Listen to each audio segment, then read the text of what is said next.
Hello, everyone. Day 3 of OOL. We're kicking it off here. We're Waves my getting it hand. going. Waves my hand as well. Waves my hand. I'm not Uh, actually casting. I'm just on the desk while waiting for Selena to get here. Because she's yes, putting her exactly. makeup. Yes, so we're gonna get into this game pretty soon here. Gonna be riding solo. But I think that's okay. Um, and yeah, so we got a pretty good matchup going on here. We got OOL is a job taking on SKA, which I've been informed actually stands for Skibbity Aim. Skibbity Aimers! Skibbity Aimers. Oh yeah, is it Skibbity Aimers? Yeah, It's Skibbity Skibbity Aimers, Skibbity Aimers. Aim. Yeah, the Either verb. one. One of the best names that we have really in tournament here. A long-standing organization too. I've played in a lot of these tournaments over these last couple months, or these last few months Yes. rather. So I've been here for a long time. OOL is a job. While maybe that specific name hasn't been around for super long, a lot of the people playing on that team have played in this tournament for a long time too. So we got a clash of some classic teams in the OOL mythos going head to head here on Antarctic Peninsula. So No, pretty NJ excited Brav, to see that. on OOL is a job, he has actually played in every single OOL event, but unfortunately he won't be making it out of this event's groups because with the record that OOL is a job has right now, they actually cannot qualify, so they're... Yes, and unfortunately, they were just playing for pride at this point, Yeah. and and that's really what it's all about. That's what OOL is all about. It's not about making the tournament. It's not about being the absolute best team. It's about going face to face with your oomph and having a little bit of fun. And we're getting started here. Antarctic Peninsula, both teams rolling out on a very rush-oriented style here. OOL is a job elected to go with the BAP Lucio, while SKA goes for some sort of brig judo kind of deal. With some Ryan Zarya there as well. We actually have the honorable Ryan Mirror. I love to see it. I mean, I'm just flat spogging all the way out. Speedring comes out. The wall is really good. Walls out cannot play and just instantly goes down. Pick on a Ryan first thing. Lord does manage to div Park Minky, which, is going to be good, but Love Palestine falls as well. So trades falling in favor of OOL is a job as we get started here on this first point of Antarctic Peninsula. And they're going to get some of the first capture point taken up here. Many members of SKA are still alive though, so the Rhine has come back. They're looking to take this next 6v6 fight here. Both teams just still trying to posture. The counterpin comes out. Both Rhines on the ground. Has to get the layup thrown out onto him. It just goes down to 1 HP there. Both Rhines just electing to kind of just chill here. The window comes out from Ruby. Look at Canada's... Really big. Look at his ult charge. Oh my god. No, and he and died just before he Canada could just get it off. Can't quite get out the shatter, and that's just unfortunate. Park Minky getting a pick on the Lord there, and now it's just cleanup for OOL is a job at this point. And while Canada play might be very close to this shatter, and they also have Mail coming up. It just was the early window in that fight truly was able to make the difference there, saving Hammerpaw, putting a lot of pressure on a Canada play, not letting him get a shatter off there, because if he had dropped his shield for even just one moment, he probably would have lost a lot of his HP very quickly. But very big ult fight coming up here. Both teams have the shatter, so really important thing here to see which Ryan is able to get more value out of their respective ultimates here. SKA looking to rotate up top. Just taking this fight, taking this high ground, really important here. And in response to that, OOL is a job just going to counter-rotate, also back up to this high ground. Remember, you still have the point. They don't want to give this up. This Blizzard comes out, almost catches Ruby, but doesn't quite catch it. But the shatter is just so big. I'm just flat spoggy. You can't see me, but I really am. Canada play You can't just see me either, absolutely but we are excellent. we are both flat splogging. We are both flat Absolutely. splogging. You could just tell. I mean, how could I not in response to something like that? And there it is, right? I mean, the big value of that shatter. The Blizzard, not really used to actually secure any kills, but is really good to force OOL is a job into a specific spot where they were susceptible to that shatter. Now, OOL is a job has to be on the attacking side, trying to capture the point here. Gonna force the point initially. Ray comes out, but a Blizzard in response, so Scott's not gonna be able to play in their Blizzard, but they are playing their Ray, but Lord finds a pick on Park Minky. The window and beat both come out from OOL is a job now, so they're gonna be able to stay here for a long time. Rally comes out, Grab comes out, but only catches Veltal. That is an important pick though, because she did have the Queen ult there, so she's gonna go down before she's even able to use that. Hammerpaw uses the shatter as well and catches nothing with it. Only one ult left from OOL is a job. They expended 4 in one fight. Yeah, it's just not ideal. Oh, sorry, 5. And I'm really good at counting. yeah, it's not the most ideal of situations, but the good news about that fight is they did manage to get the flip off during it. So now it's 99% for OOL as a job. They just have to win one fight and then maybe kill a couple of stall stragglers after the fact. And again, here they're looking to get. Yeah, exactly. But earlier, that's just absolutely gigantic. Many members of SKA still really low, so Yveltal could still look to turn this with the Queen ult, but I bet she's just going to look for the right opportunity here. And now the Ice Block comes out, and there's really just now a whole lot of defensive capability against this Queen ult now. The knife is really good, forces the cast to roll. Get him a little bit out of position here, and you can just tell Yveltal just passing the Shatter! The Shatter and the Blizzard both come out. The Queen ult is forced, but she just gets frozen mid-Queen ults. The Shatter and the Blizzard just come out too aggressively. It seems like Yveltal was just waiting too long for that one. And now, I mean, this is just dire straits for OOL as a job here, coming out here with basically most of the beat, but I mean, it's really tough to have to farm that in this amount of time. Meanwhile, Massey coming up on this rally, Robro coming like starting off with this High Noon. The wall is good, does block off the High Noon, but the Immor is forced if they don't time. Yveltal gets taken down to 1 HP and is finished off by Canada Play. Being down a tank is certainly not huge, good. and he dies before he can get it. Yeah, doesn't get the beat off during that fight, and the Ray coming out from it's just, you know, there's really nothing you can do about that if you can't sustain with that beat. And it's just a good comeback there. You know, OOL's a job looked really winning some fights pretty consistently, getting up to 99%, but, you know, SKA just using their ultimates a little bit more aggressively seemed to be the big difference there. Park Minky also getting caught out really early in a lot of those fights. On Mei, a character with 300 HP and an ice block. Not a character you'd see picked pre-fight normally, but it's true. It's a little bit inexcusable, you know. It's not the way you want to go. I mean, Lore that round managed to get 2 blizzards off, right? And Park Minky, I only recall 1 going off for them, so you know, that's a pretty big difference maker. You know, you're able to just get more blizzard value out, even if you're not necessarily catching everyone in it. You know, NJ Braun not on the roster right now. NJ Vaughn, NJ Braun. NJ Braun, I've heard about this. NJ Braun. Yeah, it could be a difference maker here. You know, as of right now, they just have to ringer in DPS because NJ Braun is a bum and didn't quite wake up in time to play in this game. A little bit unfortunate here. DPS thinking he's gonna just choose to go with some Freya action too. The character is still quite strong, but still just a pretty big rush matchup going between these teams. Yveltal just gets picked off early, and this I think goes back to what you were saying yesterday. Is there about the not being super strong? I just don't think it's very strong in this. I'm somewhat of a prophet. 20. Yeah, I mean, no. say that again. Wait, prophet. Say that again. Say that one more time. I think I like that name. Anyways, yeah. So Yveltal gonna switch onto the Rhine. Apparently, hearing things. So team's in an honorable Rhine's matchup again. I am fogging as I tend to do, but I think the Sim can actually get a lot of mileage on this point. Already really close to that wall, and a wall could be a fight definer, but Canada Play is going down so early. The Yveltal gets traded out. The Sim perks are just good. The wall comes out, but Lore's gonna die while he casts it. So it's just a 4v4 on point here, but the wall is just really good. Again, in these rush fights, in these rush comps, having a wall can be so crucial. No, I'm a little confused with the roles here because Yveltal is actually a DPS player, and you know, DPS players normally playing Zarya when they're on tank, and Hammerpaw is a ground tank player. He has a Reinhardt on him, but they choose not to run him on him. Yeah, exactly, and they did switch. They were on the other way around on the map prior, I believe.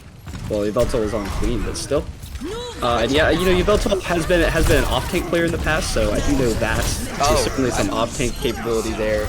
Oh my god, but also some main-tank capability. Pins, or doesn't pin, but shatters Canada Plays out of the pin, gets an early pick off there, and with the nano just able to clean absolutely everything up. So I just shut us up real quick there.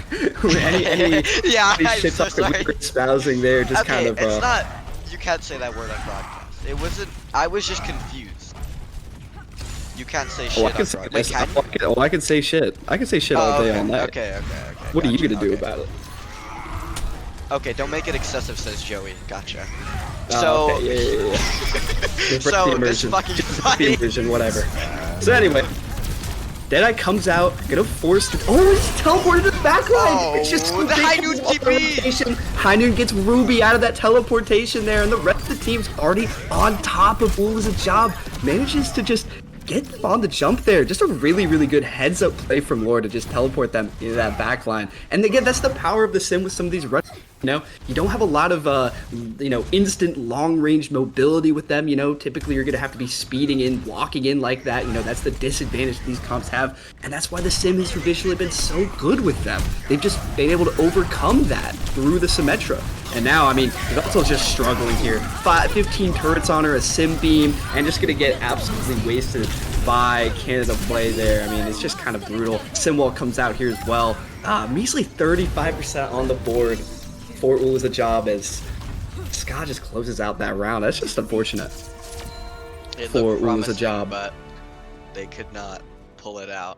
What? Pause on that. Pause on that. Speaking of pulling out. Yeah? Next map.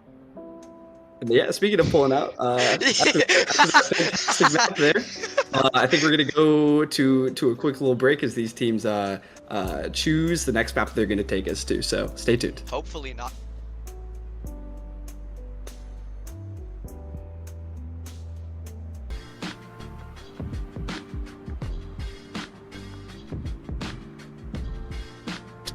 And we are back.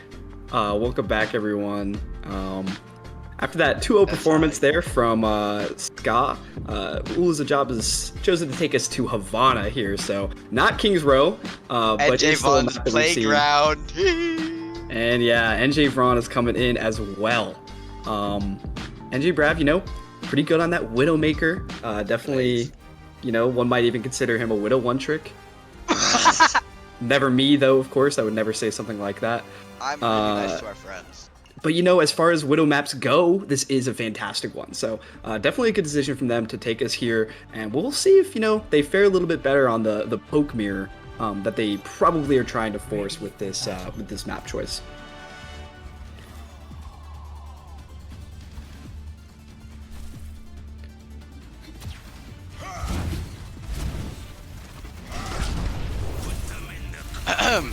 Yes. All right. Anyways, sorry about So I was that. talking to Joey. So both teams, well, actually, so it seems that we got a little bit of a rush comp coming out here from Ska. You're definitely Lore you know, is on what hero? Yeah, Lore's on Okay, some unironically, action okay, here. unironically, Bastion's pretty good on this map, except third point. I quite like him for first and second. But you definitely do need help from your team on the first point to cross, because the high ground really nice for Bastion. I love playing it there. Certainly can work here, but they're just switching right off of it, going the free like you're instead. such They did us. No, Lore. I'm unfollowing you on Twitter and I'm blocking you on everything. Wow, that is brutal from Azure there. That was actually sick. Don't appreciate blue balls. Wow. That, I mean, I might have to agree with you on that one. Lore just being a meta slave, just gonna switch over to the Freya there, just kind of absolutely missing. And calm matchup between these two teams, you know. As we said, OOL is a job, definitely trying to force this poke here. But Ska not gonna play into their hands here. They're gonna choose to go with some Ryan's already rushing. Already taking names here on the Widowmaker. I mean, NJ Vaughn is coming out in full force. It's actually just disgusting. He's closer to a demon. He's closer to demon. How are you rich and robbing people? How are you rich? He was a serial killer who bragged about killing people. Oh he's literally just killed. He's gotten basically all of the kills here for jobs. He confessed and professed to be a demon. Oh my god. Good news is here the spawns, as the card has gotten this close, are now starting to be equidistant from one another, so neither team having a really big advantage. That trade, bro, just gets the diff on that one. Already knows where NG Grab is going to try to be positioning, has the crosshair placement already there, and takes the shot and is good for it. And now without that Widow pressure, this rush comp is very much capable of taking the space, walking really fast up to you, and as we're seeing now, I mean, this is bloodbath here. Ruby gonna invest the window here. I don't know if I would necessarily think that's worth it, but you get the shrink out, and Ruby just ends up getting pinned against the wall there. Not a great place to be in when you have a window. Now, I would like to mention that Storm is not playing this game, and I looked at his Discord profile to see what his activity was saying. He has been playing Roblox for 6 hours. Yeah, I mean, those Roblox games get crazy, and I understand, maybe you want to prioritize it over OOL a little bit, but just know that Azure will be, shortening that contract for you. So just letting you know, your case could be docked. Not that I make the rules, but yeah. Anyways, yeah, Infocyte coming out from NJ Brav here, so looking for that early pick, potentially onto this Widow here to alleviate some of the pressure that they're under. Again, with this poke comp, you're able to set up your Widow a little bit better, but King Kong could have come onto the Sigma here as well, which is just a little bit better for the Widowmaker. Just the Sig Ryan comp does play a little bit more similar to a Rush than it does a poke comp, and it's coming in full force there, forcing the team to play within close quarters there and just getting a lot of major damage onto them. Winning the tank trade outright, and then the rest of the team is just soon to follow. And even though NJ Brav does manage to get one pick there, that is just going to be second point already with a massive time bank. NJ Vaughn always good for one, and he forced out the Freya ult. They solo ulted him. He's that much of a presence in the lobby. His demonic presence is just too much. You have to use everything on him. Yeah, you have to account for it here for sure, the aura and hype moments is just a little bit too much for them to handle, but it really hasn't been too much for them to handle at all, because despite all the picks that NJ Brav has been getting, they're still got a 4.5 minute tie break here on this point, and Hammerfall just out here. Can he even live? The answer is no, he can't, but King Kwan gets punished on the way there. NJ Brav moving like Vaughn once again, able to pick off both of the tanks here and putting out a lot of pressure now that there's no shields for Robro to stand behind. He's just gonna have to back up into spawn. Hammerpod typing hog value in chat, and I might have, forcing both of the tanks from Ska to move over there just to secure that kill, put them in a position to be shot by the Widowmaker. And the Ray comes out! Oh, somehow it wasn't a Rage X. This can actually prove to be really good. The Drake comes out from Stork here. I mean, maybe a little bit late. You would have liked to see that maybe because now Solo ulted! Solo ulted and live! Where is he going? Alongside Stork! That's just absolutely disgusting, man. Ultimately, it's not going to matter, though. I mean, in terms of ultimates, still has quite a bit of an advantage here. NJ Vaughn! Oh my goodness, falls to a fire strike there. Seemed pretty avoidable. DPS just walks right into that Widow shot. You have to hear that audio cue of the Infocyte there. You gotta know that she's looking. That's just not a good play there at all. Love Palestine and King Kwan just kind of cleaning up this here. It's really. He dies with the window up. It's just tragic across the board. Yeah, so despite, taking it to a more Widow-centric map and a comp that they're probably comfortable with in this, this sort of poke mirror, it still just ends up not going very well for them. Yeah, they're not able to get the picks they need before the rush comp sped onto them, so not able to get the value that the matchup on this map can get you, right? So they just end up getting capped with 3 minutes on the clock. I mean, this is gonna have to be a massive comeback.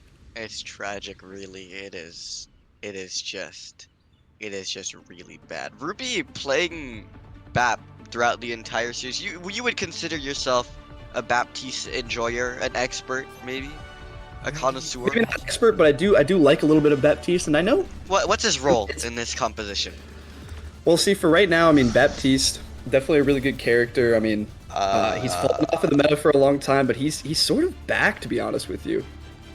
Hammerpot asking a vital question in the chat room. Can we run triple DPS? Unfortunately, the code that we are using locks you into playing your role, so Ruby is stuck on the DPS for this round. Is this legal? Hello, ref, do something. Ref, do something. Ref, do something. Ref, do anything, please. Oh, there's not anything the ref can do. There's not even anything the ref can do. Joey just said there's something he can do. Ref. No. Literally nothing the ref can do. No. Oh my goodness. Joey And I schooling would them just in have the like the chat. most awkward situation ever. Because this thing is, Joey, they just can't switch their roles anymore. Now that they're in the hero, like they're out of the hero screen, they're locked into those roles. So you See, can't switch. At the end of the day, we can just blame Joey because he's using a poop code that doesn't work. And Well, the code certainly works. I think at the end of the day, you kind of have to put this on user error on the nah, was fuck a Joe. job. Oh, What the absolute hell did Ruby decide to lock in the DPS, and why did DPS Sticky decide to lock in the support there? It just doesn't make a whole lot of So sense. they're playing We're trying to get 5v6. things a little bit solved here. They're not going to play 5v6. They're just getting a No, little they're- bit of the lobby orientation going here, just making sure that they're No! going to get their Restart roles match? situated. It's not restarting the match. Azur, you gotta use your noggin here. Dude. Okay, dude. Can we chill on me? Joey's clicking buttons too fast, and I can't see his like cursor move, so I'm really scared that he's clicking. No. buttons that I don't See, think all he did was he took Ruby, moved Ruby to spectator. That way, DPS wasn't locked, so DPS Sticky locked it on the Sojourn, and now Ruby can play support too. So we've actually managed to figure out the solve. Good Very, job, very Joey. smart from us. From us. Not just Joey. From us, as in Yeah. you, and me, and Joey, from all of us. It's actually not Anyways, Joey here- at all. Yeah, I don't think Joey really had anything to do with it there. Anyways, here, so now that they're able to play the right comp, now that they're able to play the right comp here, still getting absolutely smashed into the wall. King Quan playing the Doomfist here, and you know, I consider this a particularly good point to play Doomfist on. The lines of sight here should be just way too big. Doofus. But you know, the lines of sight are way too long for the Doom really to get any value typically, but it just doesn't seem to matter. Lore's going Azur's favorite character in the whole big wide world. And I know he is flex pogging right now. I am Omnic pogging right now, playing not from the optimal range, but I guess he did. Sorry, just Omnic respawn, pogging. so. Of course. Yeah, Omnic Yeah. pogging. Of course. Bastion, not horrible into this comp. Good matchup into Hog, but like. Wait, no, they have. Sorry, I'm reading it wrong. They have the Hog. Wait, no, wait. Wait, which Alright, so I'm just going to take a casting here for a second. So, OOL is going to be playing the Hog and Ball into the Bastion, which is one of the comps that Bastion can't be quite good into if you're able to position yourself correctly. But again, the mechanical difference here for Robro just absolutely been pounding OOL's job into the dirt. It's just not looked pretty at all. Very impressive on Sojourn here. Airpod just getting caught out there as well. Question chopped. marks coming out, but I mean, at the end of the day, that's just, I mean, it's just absolutely sickening what I'm looking at right now. This is just not ideal at all. Massive coming up close to this Ray pretty soon here. Pretty big ultimate differential. The Velto gonna use this whole hog, not to very good effect. Gonna manage to get Queen Quan out of mech though, so maybe something to be said for this. And the barrage coming out too to punish It's for aggression. And there's no D.Va to defense matrix it, so now the D.Va's dead as well. No tanks on the side of Ska, and this could be OOL's job's chance to actually make something happen here on this attack. Warbler gonna have the beat as well here, potentially to continue this engagement and also to defend against the ultimates, the Sojourn ult and the Mind Shatter. So very, very crucial that Warbler does not get shattered, does not get early picked. I was blue And balled a play again. just- I thought they were gonna jumping shatter. Oh, DPS Sting just goes down early. Hammerclaw is soon to follow. Ruby finds Lore in the backline, but their whole team is dead, and Warbler just uses the beat. I don't know how they're gonna win this fight, even with the beat. Warbler gets traded, but it's still, and they use the. Oh, they used the rush here too. I mean, Kitsu too? OC as well. They're using a lot of ultimates, but it's actually starting to look like they're actually going to be able to turn this fight. I mean, Hammerclaw can come back really, really quickly. Shatter comes out onto Warbler, does go down, but I mean, you know, you're kind of maybe not too upset with that. That's only getting one person. You could reset this pretty quickly here, potentially. Bastion ult! The Bastion comes out, whatever. doesn't really find anything. Lore, maybe not super proficient on this Bastion, doesn't play it a whole lot, so, you know, doesn't really know quite how to use that ultimate. Seems to just be putting it on essentially nothing. And the bomb comes out, doesn't really find anything, just... Oh, Palestine gets caught out early. Don't really know where they were playing, but, you know, that's what happened on the Lifeweaver. You get caught out, you don't have a whole lot of live on For the that. veteran! Oh my god! Yes! Yes! Emote! I mean, bashing with that perk is just absolutely disgusting. Being able to just my lock yourself up, bashing how you do that. Yeah, Veltal is just as confused as I am. That's just, oh my goodness, that Shades bashing of perk is Azure. just so fun. It is Shades of Azure. It really is Shades of Azure. That is I've done that before. I've done very that before. dominant win there. Do you rate that perk a little bit higher now that you've No, it's dog shit. you've maybe seen the vision? You think it's bad? You think it's worse than the self heal? It's good. Actually, on this map, it is pretty good. But most scenarios, you just take the self heal. Yeah, I suppose that's pretty reasonable. But yeah, But if I mean, you as you can visit see, my Twitter, twitter.com/VKAzure, you can look at all the technology that I've been discovering with that perk. Maybe making it viable. But as of now, I still think the self heal is better. But yeah, I'm omnic-pogging right now. yeah, there's our official Bastion opinion, and we get to see a little bit of Bastion action there. Absolutely popping off there from Lore. It's really, really good to see. Lore, of course, just fantastic DPS player. Managed to close it out there for Ska in a pretty dominant 2-0, all things considered. So looking pretty good for them, and I'm excited to see them hopefully continue on in this tournament here. And now I think we're going to go to a quick break as we set up the next game here, so don't go away.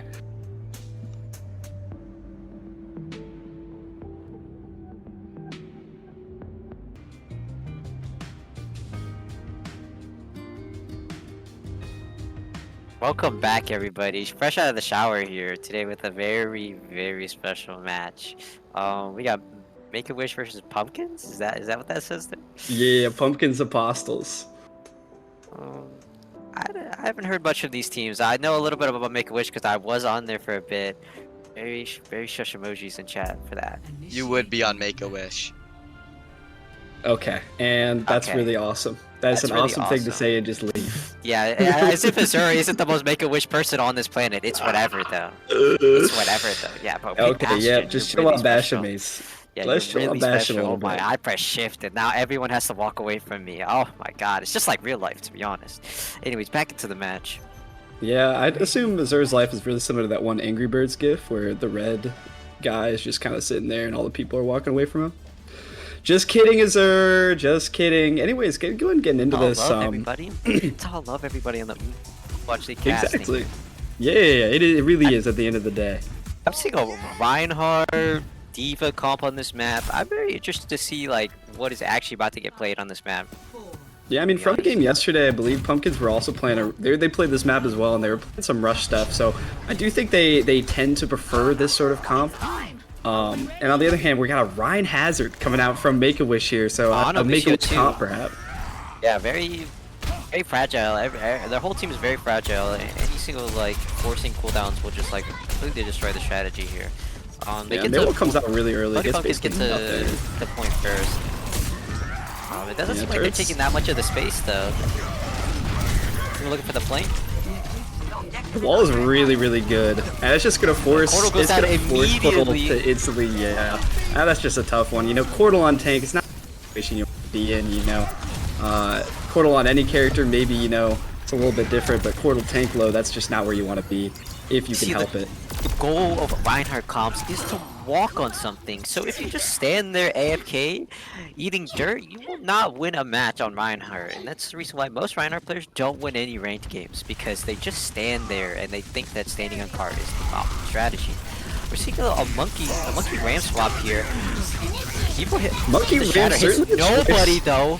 It's Oh. nobody with this. Wall comes out. Nothing gets walled though. A big giant Just fight's use happening here. second cooldowns just absolutely for nothing here. They're just kind of just chilling, waiting for the next form potentially. Seeming like they're about to Possibly go just 'cause main. they're Yeah, just they're going low. through main here. Yeah, might just get gonna go for a little contested bit of through here. rotation. Yep, we see a Reinhardt pin come through here. He doesn't commit to it though. TP also out, so a lot of rotation potential for. Oh, Erika dies pop immediately. early. And the Blizzard's gonna come out as well. Zones the rest of their team, force back up. Oh, Splits the tanks from the rest of the team, and they're able to just get completely zoned off and picked. Oh, Evil's just 1 HP. He Oh, gets full heal from his default. He lives this. Yeah. In fact, they can clean these kills up. Oh, beautiful. wow. And the Ana ends up dying there for the side of Make-A-Wish. So just executed not very well. Seen a lot of macro, a lot of macro heavy stuff here from this coaching, all these people are a bunch of coaches on this team, so it makes sense that there's a lot of Evil shatters 2. It's 2 with it. Onto this rail. that's just Portal fight down. ending right there, right? Portal's dead. just- That's 3 down. It really is looking a lot like Meat Tsunami out there. In fact, basically every Reinhardt that I see hits a shatter. I'm just gonna say it looks like Meat Tsunami. A little bit of a spawn camp coming out here. We're emoting Melody down. Melody goes down to nothing. Juno leaving their spawn. Just stalling. They still get the touch. Who even got back there? I'm two. assuming it's Possum. Yeah, Possum and El Sarah still back here. They're gonna have to beat to be able to live here for a little bit, but just not deal. Oh, you gotta beat now. AJ's coming through for Possum. Come on, Possum goes Possum. down 2. If that loser You had can get a chances touch here, to gets walled off, stall. can't get to the point. Oh, it's just so unfortunate for Make-A-Wish. They just can't even touch. Yeah, it's just not ideal there. I mean, that was just disrespectful a little bit from Melody on that. Putting in the spawn, just kind of a little bit disgusting, quite frankly. Just another Viewers at home, domination.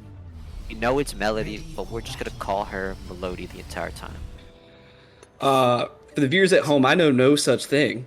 I As think you it's just called Melody. her Melody beforehand. Oh, I'm sorry. Yeah, exactly. It's Melody. It's It's just Melody. Melody. Exactly. Very Yeah, sorry. exactly. Yeah. So, if anybody listening to this, if you're pronouncing it Melody, unfortunately, you are completely incorrect. Wrong. Yeah, you're just completely wrong. Actually, just It's not even actually close to disgusting. right. It's really, really just disgusting. So we're gonna be rolling out again on a Yeah, rush the combo. TP Like we coming go at with the you. Sigma as well. So a little bit of an interesting Juno thing, mirror here. Finally, some With good a Juno Weaver. Overwatch. Game Pad loser rocked immediately, loses all of his health, has to kite back for a second.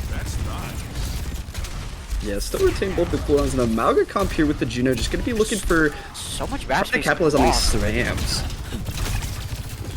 Reinhardt walking up, taking space. Does take a little bit of damage there, but still the important thing is they're just pushing them so back. he kills Alex right off the bat. Finds Alex. Well, Game Fat losers off the Game Pad loser off the map! How? How is that even possible? Where was the Gay Fat Loser pinning to? Stomping on. I don't know. It was actually just unbelievable. Melody in Unbelievable the play from Gay Fat skybox. Loser. Can we get a Living up their name. Melody in the skybox? We looking for a boop here? Whatever she wants to do, Boop looking it. for a crazy move. This is a crazy escape called by the Game Pad loser stomps onto by the Ryan, kills him It's instantly. actually really, really good. It's a really, really good stomp. Gay Fat Loser Forces hunts the the hands, evil forces the down. shield out. And now this thing is just Scared flipping to up for the pins team. down main, stomps the evil again. No, this is good. Evil's definitely just But gonna evil die just here. keeps No- living. Oh, Evil that's just a keeps living reload. everything. Oh, Evil should have died there. Absolutely should have, but just no follow-up. Gay Fat Game Loser is actually trying just to destroying my kill him, but he life. can't. He just can't. He lives everything. Game Pad loser has to kite here. It's rocked immediately. It dies. Yeah, now the This is tables just have so turned. Now unfortunate. Evil pushing onto them. They're just gonna fall over there. Coital trying to get a couple trades here, but it's just not gonna really be for anything. Erica goes down to 14 HP, but Evil's off the map! Off the map. What is happening here? They just managed to trade it out, but Alex Giffen's just not gone yet. Managed to trade out Eric. Dead. No, Alex is just dead as well, so.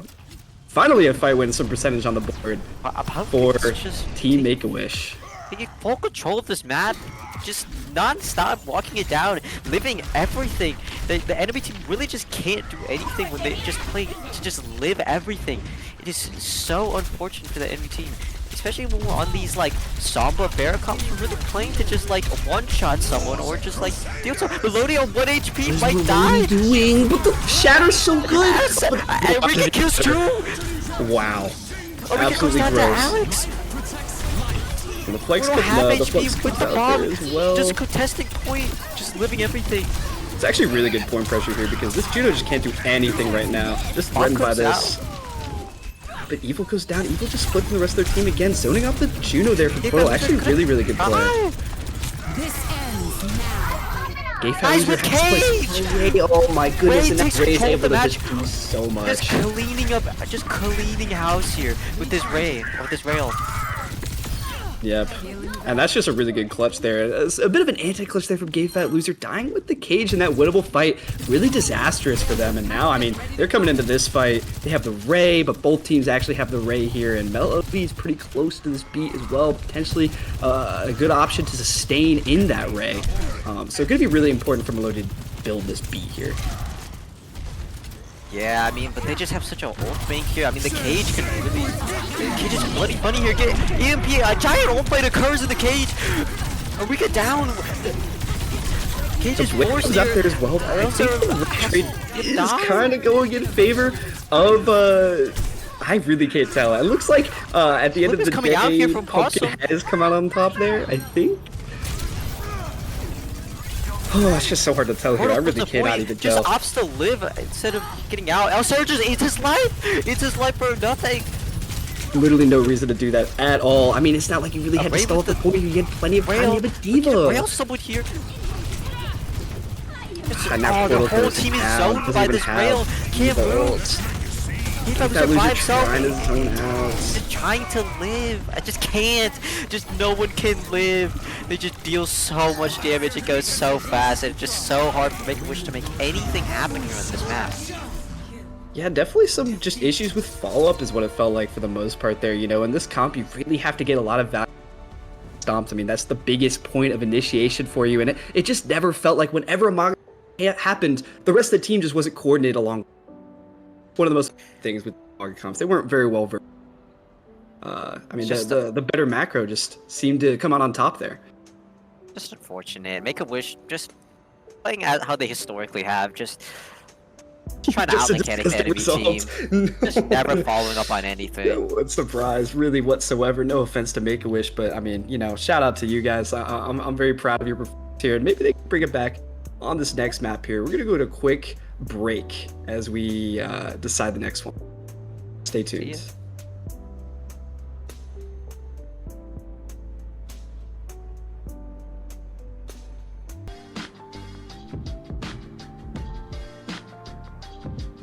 Welcome back, everybody. We're gonna go to Watchpoint Gibraltar here, but I fear that I'm not going to see dive on this map. These teams don't really seem very dive heavy. Am I wrong to say that, Piss? I don't think you are. I mean, especially not the Pumpkins Apostles. They've really been only showing this, at least so from what we've seen on broadcast, which has been a couple games. So really only a rush sort of look from them. Potentially something from Make-A-Wish that's sort of more dive-oriented, potentially, but I'm not really... I'm interested to see. Yeah, I might see half a monkey, and then they're gonna get forced out, and then they're gonna swap off. That's what I feel like is about to happen here. Yeah, I think it's gonna be something similar to that. To be honest with you, I'm seeing a, you know, I'm just seeing another out macro kind of play here from Pumpkins Apostles. They've just been so much better at knowing how to play these matchups, knowing how to, you know, how and where to distribute the resources. And Make-A-Wish just seems a little bit lost as far as that goes. Yeah. Seeing it, yo, what am I looking at? They're rolling out on some.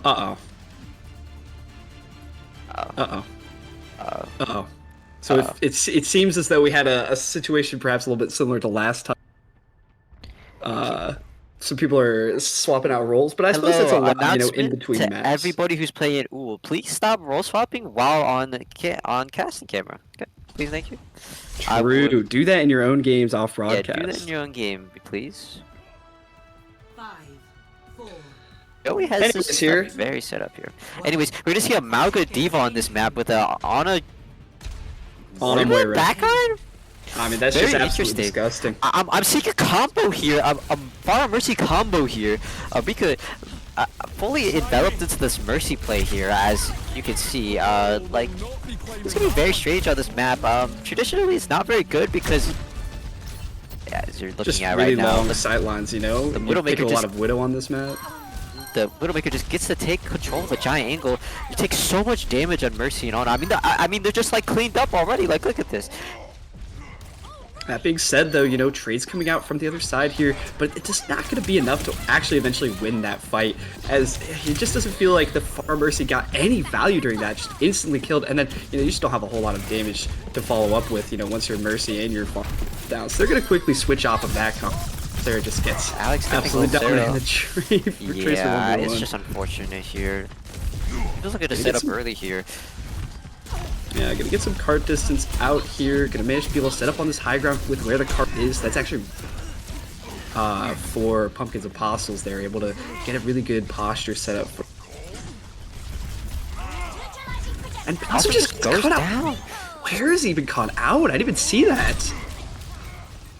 That's just ridiculous that you can't let that happen. I mean, your take dying that early in the fight, and It then Erica dies goes down also. next. I mean, they just fall over before any fight even occurs. It seems like basic cooldowns are forced immediately, and they just die. Yeah, there's just no setup. There's no idea of what you're trying to do. As Ray is gonna go ahead and switch off of this Widowmaker already, and Possum just gets caught out. Didn't even think to switch spawns. Not a really Portal good onto the idea Genji from them. here. I think this Genji pick is gonna work better, but they also swap Echo into it, so it's not. The hit scan you're really trying to dive here is just gone. It's just gone. And the backline just doesn't really seem that diveable, especially considering the Ana could just really hide anywhere they want. Evo looking for a dive in the backline, gets coming with a Primal here, On the hits Primal both of here as them. well. Juggling both of the backliners. Possum getting juggled here. Evo losing track of who she's diving. Yeah, Possum falls down because of how much Evil was occupying both of the supports there. So now Possum's dead. There's really not a whole. The monkey. You're gonna have the Nano here too, but goes the down is to- also gonna go down. It's a And they're just not contesting the cart here at all. They're snowballing it all the way. Melody's just standing still in the middle of my a team fight. goodness. Does not care at all. Does not care Yeah. at all.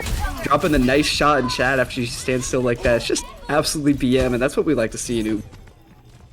Exactly. We'd love to see the grimy games. Ray looking to punish Cordo here for standing here. They seem to want to contest. Absolutely should be dead. Cordo's Absolutely out. should not Cordo's be living gone, this here. apparently. Oh my goodness. Ridiculous there, but ultimately not gonna matter. Bunch of ultimates on the side of Big Totally Wish. tell this doesn't catch anything. Okay, it doesn't. Pokemon just Also- nothing. Gonna take this opportunity to use it down plumb, but Bit he down, doesn't. they're gonna force How Diva out. Now that's just ridiculous. That should never happen when you're on the early round. Never. Let's Matrix that. I mean, The now they could maybe go in with this nano blade. Potentially, you could see it. Although now Alex TFM's also down. So Nano Blade comes out, gets chaotic. It gets bloody Will money. be good enough to probably win this. I mean, you can't let Melody just do this much. Hit a shot. Hit a. Oh my goodness. Portal's able to come in here with the cleanup, but Possum's just gonna go down. I mean, I feel like he just died 15 million times. Portal's This match down already. in front of a hazard copy, dies immediately. Ray gets to just live that. And all this time they've been pushing the card as well, so now they've forced it to basically only 1 or 2 fights before they actually end up just capping the point here. Just a 4-minute time bank here for Pumpkins. It's gonna be really hard to defend this. You have to defend this last point here against such a superior team with 4 minutes to do it. It's gonna be very difficult to make a Wish's side. Yeah, you have to think eventually they're just going to build enough of an ultimate advantage that you just can't overcome it. Alex TFM to drop the pulse bomb there, not going to I'm find seeing a anything. Roadhog walking around? Oh my god, we're on Monkey Hog, and they're winning the fight! They're winning it They by gotta a pick the Rissa, but it doesn't in his matter. own backline! Game Fat Loser, why are you in your own backline? Oh, it Lodi just falls over flanking, his the Ana just spawn. killing her. Just everything is just going wrong for Make-A-Wish. I'm not People inspired are by just this getting gameplay traded. these Lodi and days. Ray are just down to Cordal and Eureka. You're gonna try to force it. Evo off the cart here. Game Fat Loser jumps to the backline for some reason instead of forcing cart. Lives somehow. Yeah, now, I mean, they did end up defending that. That's the advantage of the superior spawns here, you know, that's why it's sort of hard to full cap on a map like this. But, I mean, again, eventually, build up You got enough 3 of an minutes to do advantage. it. You could Exactly. do it in 3 minutes. Nano comes out on the monkeys out here as well. This is the Bible. Oh, that's so unfortunate. Gets an El Sarah, just drive-bys El Sarah. Just so unfortunate for And Cordal's everybody at Make-A-Wish. GG in the chat. I mean, come on now. The game's not even over. You gotta. The biggest No, question. you can't be doing GG. The biggest question to be asked here is how did Cordal get on Make-A-Wish? These are things I'll never understand. Yeah, I'm not quite sure how famed Nightmare org manager ended up on the team that isn't Nightmare in this tournament. Definitely a little bit interesting there. Not really quite sure how that They happened, having a but disagreement tonight. Flack, yeah, did you fucking make them go to bed or something like that? You make them sleeping on the couch or something? Like, what's happening over there? Whatever. Flack and Cordell they're breaking up. It's actually really upsetting, you know. They're So they're getting unfortunate. divorced. They're going through a tumultuous time in the relationship, you know. I mean, Make-A-Wish. I mean, I guess maybe if this was their wish, that's the only explanation. Cordell, Yeah, rolls that maybe other actually- Reaper here.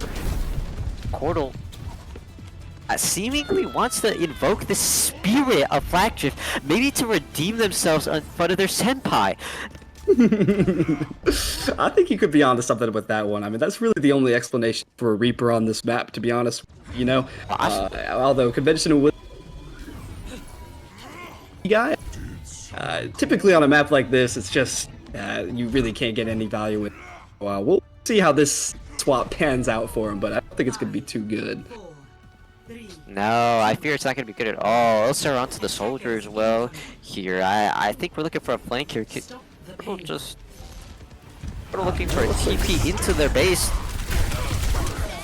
Soldier, okay, possibly finds the early pick on the Moira though, you know. Melody immediately dies but to nothing. A big fight is occurring in this bottom area. Evo and Bloodbuddy just die in this room. They're just the room of death. You can't stay in there. It's their I space. wonder why they took this fight in there. Like, why didn't they just force Possum him was down. Unfortunately, couldn't live that. Cordell somehow kills Ray. I don't even know how it's possible for a Reaper to kill Echo. Cordell on a rampage right now, just walking it down main. It does not care. Does that? Yeah, but now now, cares. But now they care. Has to care a little bit more, yeah, because now be dead. They're gonna be able to take this fight once again with that advantage there. Evil's just Keep it cleaning down. up a few of these kills now. I mean, it's just. It seems like they had a sign to life game with these picks here, but it doesn't matter. Evo about to go down here. 20 HP somehow gets out. Help him, please! Bloodbuddy, where did Bloodbuddy Melody, die? where is Melody healing the enemy team? Melody Oh my. decided that she has a piss kink and decides to piss on the enemy team. This is what we've come to here on OOL. And there's really nothing wrong with having one of those, by the way. There's really nothing wrong with it, but that there's nothing notwithstanding, wrong. certainly an interesting choice. At least you're not the girl on TikTok who just keeps typing about how her kink is to piss in front of her boyfriend. Oh, Anyways, okay, yeah, back I'm glad onto I'm not the that subject matter. person. Melody gets dived by the Gay Fat Loser. Gay Fat Loser down on the ground, Bloodbuddy. It naded everything just dead immediately. Took so Balls much so damage in fast. CC. Sarah down, just get melee. Like, Bloodbuddy naded, I mean, you're just standing in the middle of nowhere against like these dive tanks. You're just gonna die. Like, they just fall over. Look at this. Cordell Yeah. somehow takes one. Where is Cordell right now? Give me Cordell Cam. Where is Cordell? We're looking for the spawn camp on the Ana. Actually, could be Here he pretty comes, good. here It doesn't look like there's anything comes, forward. here comes. Oh, she doesn't know. She just has no idea that it's about to happen. Cordell And gets slipped. Doesn't Oh, matter. Cordell on the ground. now Cordell can't do anything. The spawn camp is completely useless. coming Now they're to onto him. The kid's now putting shit. Cordell dies. Cordell dies. Oh my god. He's Way out to the break here. Looking for a good retake here. Evo goes down to El Sarah, brawl in the car, and no, just naded and dies immediately. But when he gets into cage, nano cage, I mean, they're just using everything. They're just not living or stabilizing or doing anything that can allow them to win. El Sarah gets Freya, everything, Freya dumped. Yeah, the bullet shot comes out there, finishing off Ilsera. They are gonna primal this, but I mean, Gay Fat Loser, don't know if they're gonna be. Oh my goodness, no, never mind. The trades actually come out. This is the I don't even. Polynesian Gooshway? That's what it is? Yeah, the Polynesian Gooshway absolutely popping off here, but it showed a disgusting performance there as they managed to cap the first point somehow. Zura trying his hardest to appear into this casting channel right now. I have no idea what he was trying to do, but Cordell somehow kills Bloodbuddy, and Cordell on the Torbjorn now. I mean, we should just respect Cordell at this point and see what he's doing. How is he in this mega room? I have no idea, and he's dead! He is dead! Ladies and gentlemen, Cordell is just walking around. He doesn't care. He's having the goodness. most fun out of anybody in Make-A-Wish right now. Make-A-Wish fighting for their life at this point. It doesn't matter because Cordell's having fun. El Sarah takes out Ray. El Sarah just gets traded by Bloodbuddy. It doesn't matter. Yeah, I mean, it's really just, it's again, just a disgusting performance here. Now Blood Bunny's on the Hog, and they're just letting the Hog get away with it here. It's really, you shouldn't be allowing that to happen. If you're playing the high ground properly on this map with the dive comp that they're playing, the Hog should really not be good enough to actually disrupt that, but it just ends up not really mattering. They're gonna try to punish the Hog. Walking it down, man, kills, quick, chaotic! Walking! Why is Chaotic down there? Possum and Ham. Looking for the dive of the Hog, trades the Hog, although the entire end, all make was traded! And now it's just Cordal and Gayfet loser. In the womb of death, wants to bait everybody in here. You let him all in, let's see. Kills nobody. This is what we've come to. Yeah, this is the reality of this game at the moment, you know, we're just, it's really just Cordal and Gayfet. That's really what it comes down to at the end of the day. Evil gonna come in. It's through. Evil misses timing. Just fucking by timing. Although they still find the room, they still How can like get me back like I killed the old? It should never be allowed.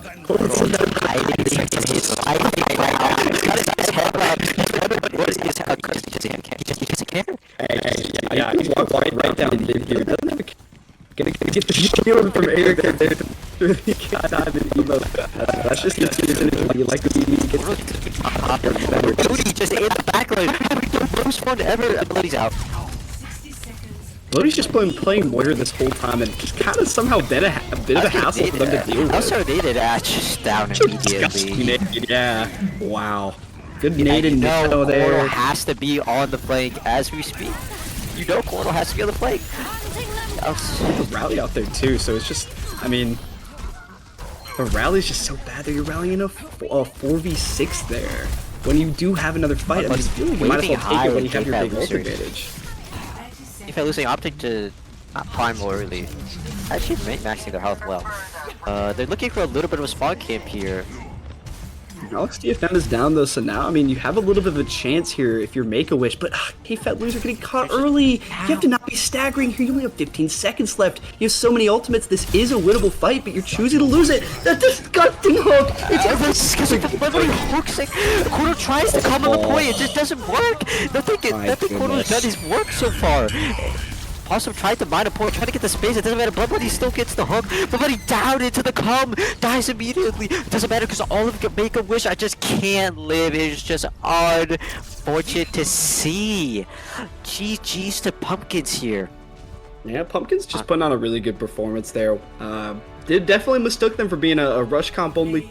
Had a pretty good ball, monkey, diva dive for sure. Doing some good stuff there and just completely outclassing Make-A-Wish. No, not that it didn't expect, but certainly a little bit of an unfortunate performance. Not that there wasn't there. just 4 class differences between them, but it was very Yeah, it's just not, yeah, exactly. It was a good one to watch. You know, Cordal game for at the end of the day. So that'll be it for that match, and we're gonna go ahead and get us set up for this next one. Breaks. Go ahead and stay tuned for us.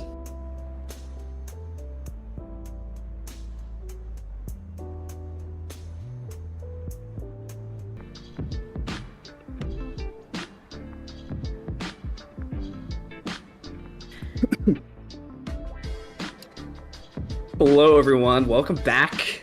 Got our third match of the day going here.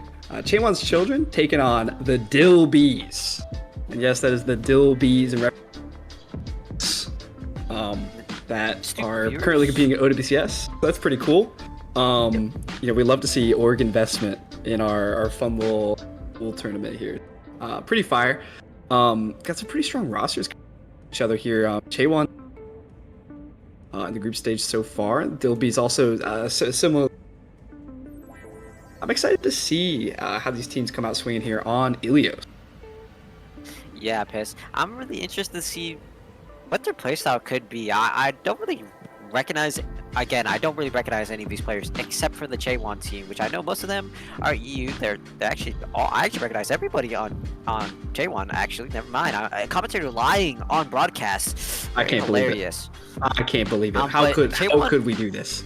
Chaewon, they're actually like the stereotypical EU team. They just play Brawl the entire time. I don't know if they do it in tournament and OOL, maybe they do something different, but we'll see. We're going into Elios here. Orange Elios again, by the way. Joey, can we please get off of Orange Elios, man? It's straining my eyes. It's kind of disgusting. I really hate the sunset, but it's okay. I guess we'll live with it on this one, just this once. So what I can tell you is... I'll let it slide. I know... Oh, okay. I'll let it slide. What I Next can time tell you I is kill both you. these teams really like running the ball. I know Tail is a ball one trick, so they're definitely going to be wanting to run some dive here. Ekaj also... I'm not... Ekaj? E-K-A-J? I'm just going to call it Ekaj for the time being. Also a ball player, so... yeah, definitely going to get some action there. Say we're gonna see a some ball mirror 1v1 in this map? I'm seeing a I am Reinhardt. saying exactly that. Oh, I'm seeing a Reinhardt, and he has a Mythic camera, and he has the Vancouver Titans in the same room. Last time Ekaj was on ball. I don't know what you want. I'll tell you on that. A TP comes out It is what here. it is. Lucky. Swap off immediately. Yeah, I'm pretty sure. Yeah, Yeah. bumping into everything. Yeah, it's looking a little bit interesting here. Doesn't really get it. They're taking the left side here, looking for a step on this back line here. Alicia sees it all. Lamp comes out really quick. Lamp kills, protects everybody from this roll. It doesn't matter because Tail just cleans up everybody. Wait, the dive is actually almost really good here. Yeah, you know, it is actually good. The tanks end up falling at the end of the day as well because the background was just picked off. Psycho going down early is just like, that's how you're going to end at the end of the day, you know what I mean? With balls into dives is that the brawl has to rotate, and it's really hard for the brawl to rotate through a dive that wants to see the rotation and wants to hit you on that exact moment when you're weakest in your rotation. Sneaking box hitting 3 bolts. I don't know how Violet didn't die there, to be honest with you. Tail going dangerously Tail goes down. Tail goes down in the sky. Blue too close to the sun. Oh, that can't be Guy has to happening. jump out, just dies immediately. Tail's Source is about to go down, dies also. Ball walking it down. A sneaky box uses the fail for no reason. If you're already down so much, this might be Yeah, really a little bit bad. of a disaster class there. Definitely you not have to looking walk- too good. Tail getting Now you kicked have to off really walk just into the really brawl bad. setup. This is gonna be very hard for you to do, especially when you don't have anything to peel. You do have the Bring, you do have the Diva, but it's like they also have the Diva, and it's gonna be very hard for you to go through that, especially when they have a Reaper too. Important note here, we have actually switched onto the ball, so we are on a ball mirror. Oh my god, the boop is so big! But Violet's not going to go off the map. He is playing Lucio, so that is just not something that Down to could be Sky possible. Commander before the fight even happens. It's just very unfortunate. Just starting fights are just so important. And if you start the fight and immediately die, you just lose the whole point. Yeah, exactly. I mean, you know, that's the thing with 6v6 as well. It's like, you know, you're just under a lot more pressure as a hits game when you have an off-tank purely dedicated to always going on you and making times. Sky Commander, excellent Diva player. Staggering in OOL for some reason. Like, this is what we come to in OOL for my console players, is they're just staggering because they just don't really care about the rules or any kind of fun whatsoever. Looking at Just Force ruining Dive my fun. It's disgusting. It's absolutely disgusting. Ekash looking for a slam. Slams 3. The first one comes out, but it doesn't matter because they just all take so much damage on the slam. Ekash with the biggest slam ever. It's a really good slam. They combo with the rush there as well. Just a really good coordinated post there. You know, they had their timing lined up with that slam. Just clearly, you know, just a lot of coordination and synergy required to make that play. And now, I mean, coming to this next fight, it's such a big ult advantage with 5 of their 6 ultimates at the ready here. Tail looking for this left side here, or this right side, doesn't really get anything. Seemingly keeps getting marked here. Just taking so much damage and you have to slide right through it. Tony goes down immediately though. The walk through with the rally is very good, but it's like you're just taking so much damage. Like you have to touch the point. You're dead. Yeah, the early picks end up not even mattering at all. He lives. This ball doesn't Yeah, the matter Brig and the though because Diva both they're just down alive, so but- much. Yeah, it just won't be enough here. They don't have the sustain to live this. The bomb comes out. Sky's gonna remech, get a little bit of extra, but the aggressive beat from Violet's gonna ensure that absolutely no kills are gonna be able to come out Lucky from get a Sky. touch here. A nano ball comes in and slams the point, slams nobody. Suju comes out, it's very hard for them to just continue this fight when they're just down so many resources. Oh, and Tail just not able to stall for very long there at all, even with that. Just unfortunate here, you know, feels very adept at ball comp. They started off on the Baptiste, which was easily bullied by the. Pretty easy to catch that comp in rotation, so they quickly adapt, go to the Lucio Curie, go to the ball, and start running a lot more comp that can't get caught out nearly.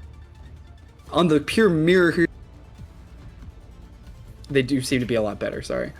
Yeah, Piss is just constantly cutting out. It's very funny at this point. I mean, I'm just laughing every time Piss tries to make a point about their comms or something like that, and then just immediately I just can't hear them anymore. Very funny. Looking for the TP out. Ball takes the TP again. It's still so half the team didn't even take it, by the way. Half the TP did not take this TP, by the way. Yeah, someone's gonna have to tell them you really don't want to bother with the TP when you're running the comp like this. It just almost doesn't even matter, you know. I mean, you're so running the fast. You just don't need it. Yeah, You're looking for that early setup. Slams two, slams high ground. Suzu comes out here. A big fight occurs here. Violet goes down in the middle of the chaos. That's just an excellent slam there. It's really good, forcing the cooldowns out early. It does mean, you're just not able to sustain your team nearly as well with that Lucio Curie. So now Curie's going to fall. Cass is going to follow up there. And, I mean, now it's just, the Dilbies have come out on top for this first fight here. And they do seem to be some first fight Andes on this team, always coming on top in this first fight. We'll have to see whether they're able to continue this momentum on for the rest of this map, though. I mean, they're looking for the early setup here. They should be able to get it with this walkthrough. I mean, this Brawl's just gonna have to walk through this setup here. They have to. There's nothing else they can do here. Looking for they forced them all, most of them off. One Devo booster just forced off two people off the high ground. Saturn goes down in the middle of this, just randomly. I don't know what happened there. It feels like an alternate thing. It's just they keep taking so much damage before the fight even occurs. They can't even get their setup off. It is just so unfortunate for Dilbies. Yeah, and Saturn dying earlier there sort of just points out, it's a little interesting you're deciding to run the Juno with a comp that can't take nearly as much advantage of that speed boost. You'd maybe prefer something like an Ana Brig, can combo with these ball slam dive engages here. But instead, you're electing to go with that speed boost, and I just don't know if that's the utility you want in this situation. Even the Kiriko here would be much better. I mean, you just need your setup to just live while the setup's happening, funnily enough. Sneaky Rex here, try to force the ball out here. Just gets the right click off with the right click first. Hey, you're dealing so much damage here. Oh my god. Able to live on that high ground for a long time, able to do a lot of damage, and yeah, forcing the D.Va out of mech, forces the bombs, not gonna catch anyone, but Sneaky Rex takes all the damage! Can't be letting that happen, oh my goodness. I mean, you just forced out the mech for free, and then you just get crushed by it. I mean, wow. Twilosaurus. Just not really, that's not exactly what you want to see there, to be honest with you. And another really good boop off the map there by Ekaz, just looking really stellar on this ball. Not that Tail's been any slouch herself either, definitely, both ball players pretty adept at this. But yeah, just a lot of value out of those slams. And now Saturn's switching on to the Moira, realize too much on the Juno. Yeah, it's just so hard. Like, your setup relies so much on living, too. Like, and you just can't get it off here. Saturn's cooldown's already forced immediately at the fight, just getting booped around by Ekaz. I mean, Ekaz just having so much fun with his backline that just takes one hit and then has to leave immediately. Yeah, pretty much. Now, Tail's trying to do her own thing in their backline, but just gonna get bursted down so quickly. I manages to find two in return, so even fight on point for both of these teams, but Violet comes in here with the beat. That's going to swing it into Chaewon's Children's favor as Twilosaurus also goes down. The Lucio speed boost not going to be enough. I mean, you're just switching on that Lucio. You're not going to get the beat. Blake comes out from Lucky. So, kills two immediately. This is turnable for Dilbies. It's actually turnable. It's absolutely turnable. And now Sounder's back too. Quite fast when you have that. This is the chance for Dilbies to swing this. Please don't die here before anything happens. Yeah, I mean, that's a really good turn. Lucky just getting an incredible blade there, the Violet taking so much damage already. I mean, we can even start the fight. We can even make it happen. Like, we can make everything happen here. Forces the D.Va bomb out, kills the baby D.Va too. Oh my god. Dilbies, signs of a life here, just shining right through here. Oh, but Tail just dies in the backline. Oh, that's just not what you needed to happen there. You had such good advantage. D.Va forcing the bomb and killing her. Oh, but now you're just playing this 5v5 situation here. And Ekaz has the minds that I do to get some extremely big value against playing Messi goes down, but trades out for Saturn. They flipped the point. This is so bad. This is so bad. Don't let them flip the point. Mom comes Well, out the point here flip is a little bit inexcusable there. Another B comes out from Tylosaurus, but just gonna die to the mines. Tails off the map too. Akaz just getting the better of her on that one. The mines are still on point. Oh, it catches Saturn. He's dead too. Akaz just absolutely Thanosing the rest of the point. That Vancouver Titans ball again. Oh my goodness. Violet already angry at getting booped around here in a ball mirror. I don't even know what you expected on 66. That's just the reality of it there. But definitely when they were able to take it in that direct, dive mirror there, it had a lot of confidence. Really. So Piss trying to explain something. I don't know. It just keeps cutting out here. But it's 2-0, and we'll be going to a break here soon. This is actually.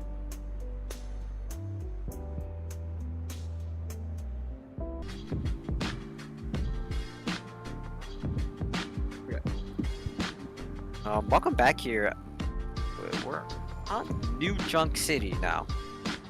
It's a map I actually haven't seen at all in OOL, and I've watched most of it except for part of day one because your caster here is very sleepy. Yeah, nothing wrong with that. But yeah, I mean, New Junk City, definitely an interesting one. We haven't seen it a whole lot during this tournament, but we do, Dilby's, again, wanting to play the ball, sort of an interesting map to choose for that, as it tends to be a little bit more, rush-oriented. But, the ball can certainly work on some of the points on here, I don't know if anybody watched yesterday's OWCS game where Liquid was taking on Geek. But Effective was playing a little bit of the ball on this map here, so definitely not unheard of, and certainly can work. So maybe they're looking to emulate a little bit of that. Yeah, I mean, ball. As long as ball can get inside, it's pretty fair that ball actually can work on this point. Although I would favor like a Junker Queen or a Ramatra, but as you can see, I think you are gonna get a Queen. I think Queen is very broken on this map. Funnily enough, New Junk City, very broken for Queen.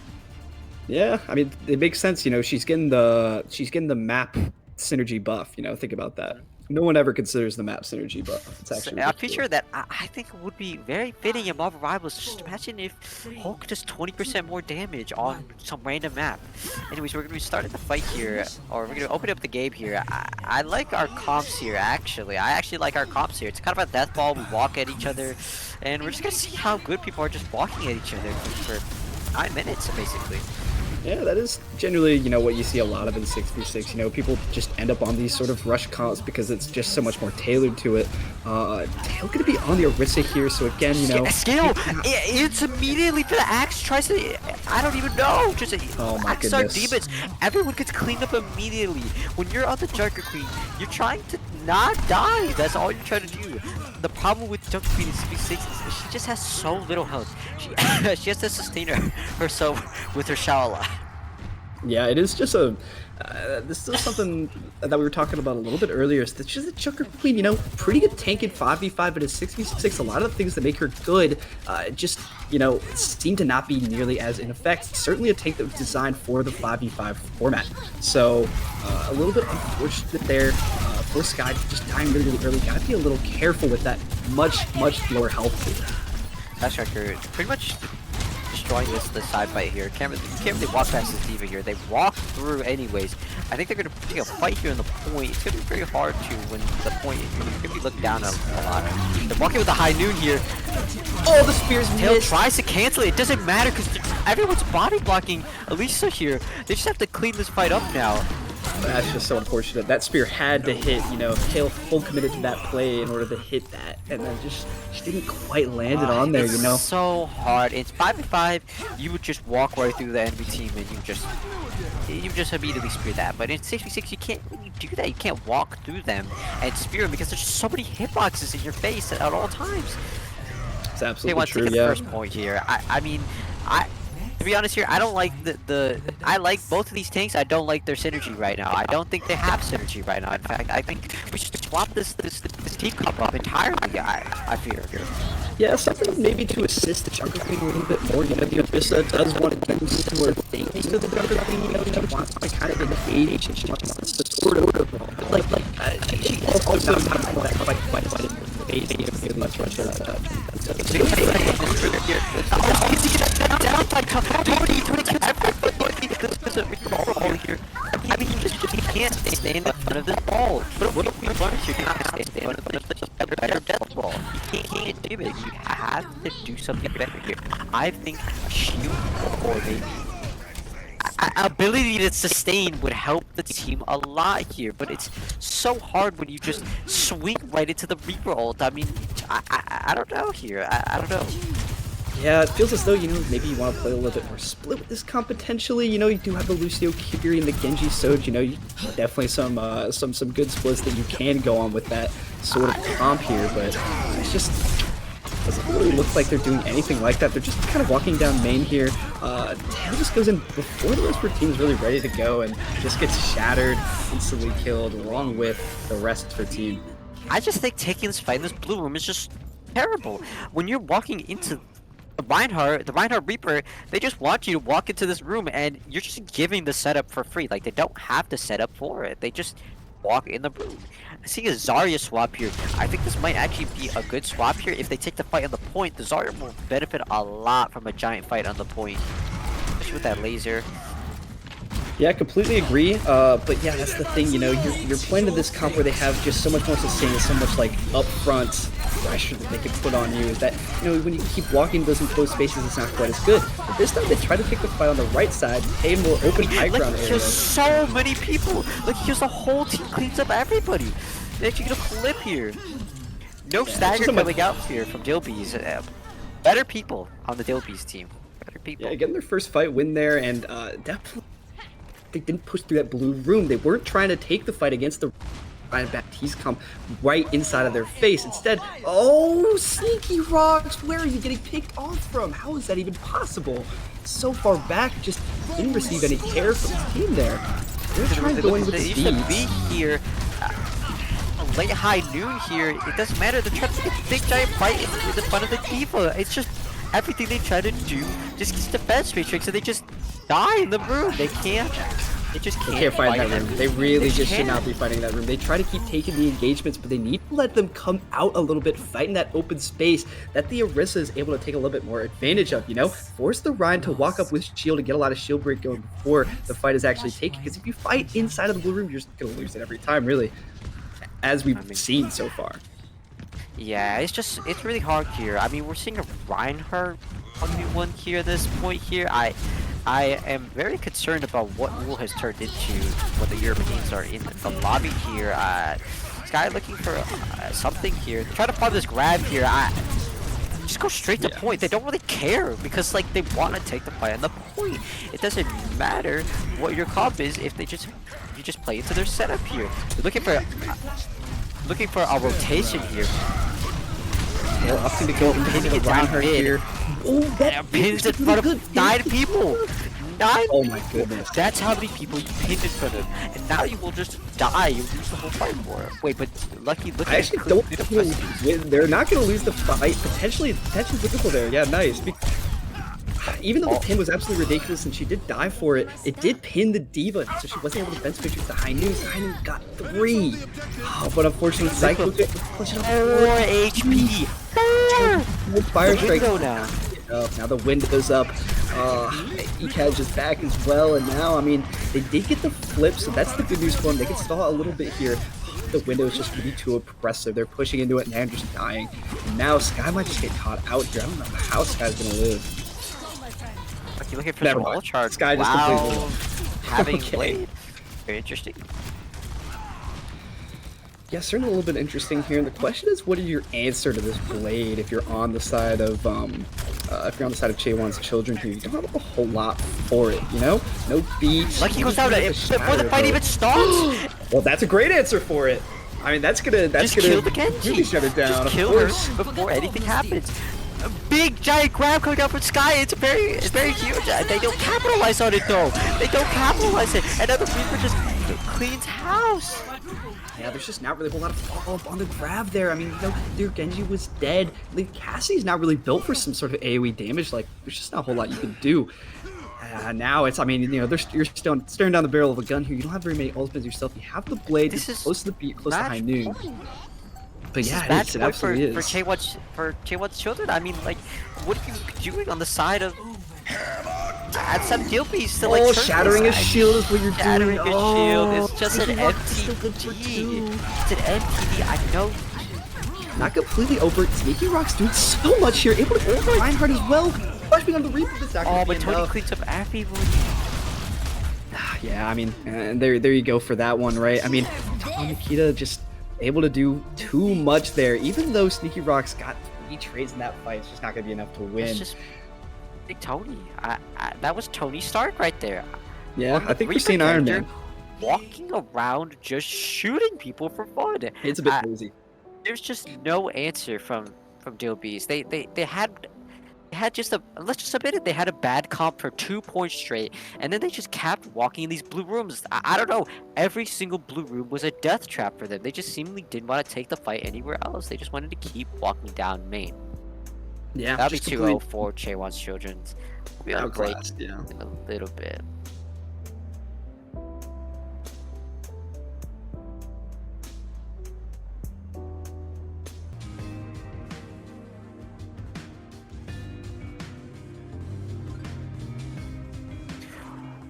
Welcome back to OOL, everybody. Today, we're always back. We're always here on today.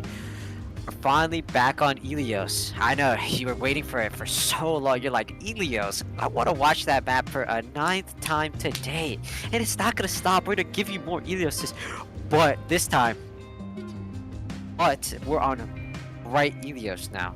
In this match versus Phoenix Suns and the Pugs. Phoenix Arizonas, not the Yes. Phoenix Suns. This is the Phoenix Arizonas. Don't get it twisted, okay? There's no Sorry. copyright infringement happening here. This is not the Phoenix Suns. Has nothing to do with Phoenix Suns. Just eerily similar to the Phoenix Suns. And yeah, they're taking on Pugs soon, who are Basketball's just they've been online also for some performing reason. really, really well this tournament. They've actually both these teams have actually been very, very good so far. Done very well in these group stages. I'm actually really excited to see this match because I think both of them are going to be quite good. I don't think this will be one-sided at all, to be honest with you. I don't know which way this is going to go. Ready for battle. Yeah, to be honest here, I'm very like lackluster in my knowledge on these two teams here. I've been told by my co-commentator here that they're both pretty good here. I From what mean, we as saw you on see from even broadcast just the yesterday. comps, even from just the comps here, as you can see, they're both running a very like Elio-centric comp here. Like, I like to see the comps they're running here. They're gonna run a dive mirror here. One team's running the Lucio instead of the break here. I appreciate that. I appreciate a more aggressive style on Elios here in the 6v6 mode. It's very much something I appreciate. Yeah, it's looking quite good so far. I definitely have to agree with you. And again, when we saw these teams on broadcast last time, they both like completely dominated their opponents. So from what we've seen of them so far, they've both been pretty good. And I'm excited to see how this one goes. Just 2 fights are happening at once here. It's just a slide was forced, like the tanks are just like split up here, and the backline is just traded, but Objective is now backline Seems of like the Pugsoon is just like living it all though. Yeah, it does seem as though the backline of Pugsoon was able to weather the storm there. Doesn't get backline traded nearly as much as the Phoenix Arizonas did. And now it's just going to be a cleanup crew here for Pugsoon. Able to get the rest of these as well as capture on the point. A late kill on a Jags. Looking really, really good there. I mean, that's kind of a very, very good first fight for Pugsoon as they're going to set up on this high ground. We're just getting so aggressive. I appreciate this. The more aggressive you are, the more value you're getting on Brig. You don't really have to stand on top of your Ana as much as you think you do. Even though there are more tanks here, the Ana benefits from not being stacked on top of because she'll just take so much damage. We're looking for our early The Dom setup here. choosing to also issue go on to the here Brigade is as that- well. The issue here is that it's gonna be hard to clear this setup here for. Nade comes out to the back line. Jax gets immediately forced out, has to jump away to live. Oh, it's just a perfect dive force immediately. Coltson's looking for a slam on someone here. Just a zoning slam, as we always love to do. Coltson's looking for another slam here into this room here. Slams the cast, just gets out here. Force the cooldowns, force everything. I mean, the Phoenix Suns just don't know what to do here. Again, I said Phoenix Suns. I mean, it is awfully similar. I think that's kind of a joke there. I don't know if you've seen their logo, but you know, it is really similar to the Phoenix Suns logo. But again, no difference between the two. And as we said, you know, we saw Cold Skin forcing a lot of those cooldowns out, but ultimately wasn't really doing enough, wasn't actually securing any sort of setup for them, nothing that they were able to follow up on. So while all of that's happening, a backline trade in favor of the Phoenix Arizona is looking quite good here, you know, able to get their first lockdown percentage on the point here. But Pie's dead early. Rally comes out as well to weather the storm of this Nano Winston. Jax just slept already. Using the Nano Primal, I forced them to get out because he just took so much damage already. I mean, this is the problem with the monkey here. The monkey takes so much damage that you kind of need to just pocket it the whole game. Yeah, Bob comes out here. It's blocked by the break here. I mean, the Hainu comes out. It's looking for a big giant zone here, but it doesn't hit anyone. Yeah, a lot of ultimates coming out, the bomb, the high noon, but doesn't find any kills, just a lot of zoning here. But now, off of that zoning, we are starting to find some of the kills come in. Both the Ana and the Genji on the side of Pug soon are going down. It's going to force them to reset here. I'm liking the zoning that Cold Skin is doing here. He's really zoning the backline, forcing them to be unable to stand where they want to stand, which is on this high ground here. Although I don't appreciate the cast pick into this small room here. It might be good to right click the ball, but like as you can see there's like no follow-up anything. Vixo's getting a giant blade of the backline. It just kills everybody. I mean, this is what you like to see here. The blade follow-up. Everyone follow up on that blade. I mean, these are just two teams that are just good at the dive. There's just two different styles of dive at play here. I'm liking what I see. Yeah, I mean, they're playing aggressively here. They're actually, you know, doing things with their cooldowns. And now this fight here, you know, you're going to have the Nano Monkey come up for the Arizonas as well. But you are going to have both DPS ults and mines here for, you know, Cold Skin and the DPS line for Pug soon. So we'll see if they're able to be aggressive here, do anything with that. But as I say that, they're getting caught out of this location. The Honor Bringer on the low ground there. And that makes some easy pickings for that Nano Monkey there. Cold Skin trades too, though. I mean, this could potentially be turnable if Cold Skin lives. I mean, this is what you want to see here. You want to see. Oh, but Cold Skin eats so many cooldowns. Just immediately dies as soon as I'm trying to glaze Cold Skin. Just so unfortunate. Every time I try to glaze someone, just death on immediate impact. It's a little bit of the caster curse potentially going on. Commentator's curse here. I mean, just Yeah, it's absolutely the best of us there. Despite getting that 80% there, it's just not going to be enough to actually end I up. think the issue here is you have to set up for the ball's dive. The ball's dive is so susceptible to defense matrix. It's very hard to get anything going here. I mean, it's good at the start. I mean, you can force a lot of cooldowns, but you need someone who can directly dive with you. And if the coordination isn't there, you're not really going to do much. And the problem is, even if the coordination is there, the defense matrix is there. It's very, very hard to hit. I mean, they also swapped off the Lucio, even though that was a pretty good pick. It's what they were playing here. I mean, the disruptions, like, you really want to play for that. You want to play to disrupt their backline, make it so they can't really play how they want to play. Yeah, it's absolutely true. Now both teams just going with this on a brig mirror here, which makes quite a bit of sense. Although, you know, we have seen a lot of Lucio Kiri here on this point as well, you know, because she's not as good spots, not as obvious spots as on a brig to, you know, get their setup and get their nade angles. There are still certainly plenty of places for them to play, you know, on a very versatile character, able to get her value from a lot of different places as long as you're able to hit that nade. And hit the nade, he does! Zileon just hitting 3 with that nade, and with an instant engagement on the side of Pugsoon. They are able to get a lot of kills, but unfortunately for them, Arizona's trading back out. I mean, they just have the better survivability. The problem is that the ball has significantly less health than it normally does here. I mean, this is just a quick cleanup job for Phoenix Suns here. I mean, it's just a sunny day for them, honestly. That's It's an Arizona-y day for them, is what my day, because they're of course called the I keep calling them the Phoenix Suns. At this point, they're the Phoenix Suns. I don't know. Like, we're just not even this is the avoid Phoenix Suns overwatch. Looking for the slam on 3 here. I mean, it's a good slam.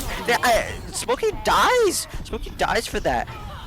His dive was very heavily coordinated. They're very like all the follow-up was there. Although they still traded. They traded their backline for that. Pugsoon traded their whole backline for that. Yeah, it's just not super ideal for them. But I mean, the trades. I mean, I think they're going to choose. Oh no, Didact is just in the hole. doing that. Oh goodness, that fight was probably going their way too, and Didact just Diva flies into the well. Oh, that's just such a blunder. It's just like, they're just so close to perfection. They're so close to being so good, and then just all of a sudden, randomly out of nowhere, one of the tanks or one of the backliners just falls over. I mean, I don't know what else there to say about this. It's a hard troll, unfortunately. You know, looking for the they're gonna have an setup ult here, looking for a good setup here. Trish has to use all 3 for blinks with this. Gets the deal, the Pokebomb! The Pokebomb from Didact immediately kills both the backliners. This brick cannot live here. Yeah, and I mean the bomb. Oh, gets the trade with that Diva remake, but I don't think it's going to be enough to actually secure this win here. So it's going to be a little too late. They're able to demech Didact, but they can't quite do it. Didact gets the boop on the Diva into the well before anything else can happen. Now, Phoenix Arizona's looking for a little bit of stall here. I mean, Jax is using this primal here to try to close something out here. I mean, they're just like stalling for so much. It's overtime now. They don't even need to keep stalling, but they're still going for it. The pulse comes out to Zydog. He's dead. Oh my god, Jax has 2. It's tough to handle there. They give up the point flip. The fight just turns for the Arizona team here. I mean, it's just so hard when you just can't secure the kills.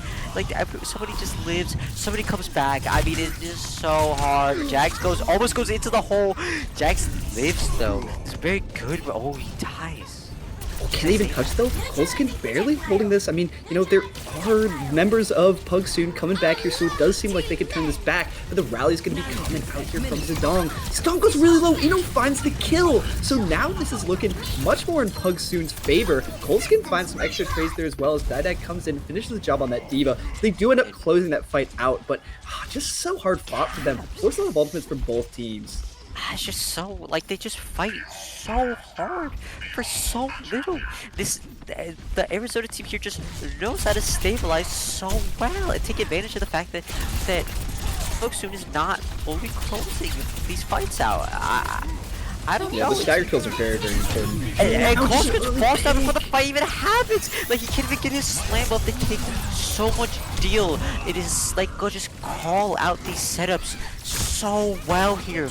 I mean, this is what you want to see, right? If you're playing into the dive mirror, you have to call their setup and you have to engage it properly. And they're just doing it perfectly every single time. It's impossible for the Phoenix Suns here to just do anything. And I mean, the folks here to do anything. Like, I don't know. Kosuke's already back here, looking for a hit on this front line here. Bomb Which is not looking too good for them, is that they do get a lot of stall. The bomb doesn't really find anything. Now Didact is dangerously low, gets nated, gets stunned, gonna connect. I don't know here. The fight is still going on here. This is like been a 9-minute brawl. It just doesn't stop. Zydog goes down to the tank somehow trades too. I don't get it. What is happening? This has just been one of the longest fights I've ever seen, but it does look like the Arizonas are eventually going to be coming out on top. They get the flicker, Smokey goes down! Oh my god, the blade comes out here from high, like... Didact come back on the Doom. So it's just not going to be enough. Like, the mines come out too in a last-ditch effort, but this is just going to seal the deal for them. And a close 2 rounds there, although it was a 2-0, both of them going really down to the wire there. I mean, just some impressive fights from both teams. I mean, again, as you said, I'm really loving the way these two teams are running these dives, you know, being smart with their cooldowns, getting a lot of value. And that's why you see so many of these trades coming in. It's just because it's an effective use of their resources for both sides. So really just a great showing from both of these teams. I'm excited for the rest of the series, to be honest with you. That was some great Overwatch right there. Yeah, I mean, the biggest problem is just no target priority. As soon as Pugsoon gets something going, they just fall over. Yeah, just weren't good at closing out some of those close fights, you know, and that's just a little bit unfortunate. might have something to do with the fact that their, Pugs code that they run all the time, all of the characters, they're on 200 HP because they got rid of the Season 9 changes. So it could be something to do with that. They're expecting the characters to die a little bit sooner than they actually are. That's complete bullshit. That's probably not true at all. I just said that as a little bit of a Your joke. commentators are yapping too long. On to break. Yes, absolutely.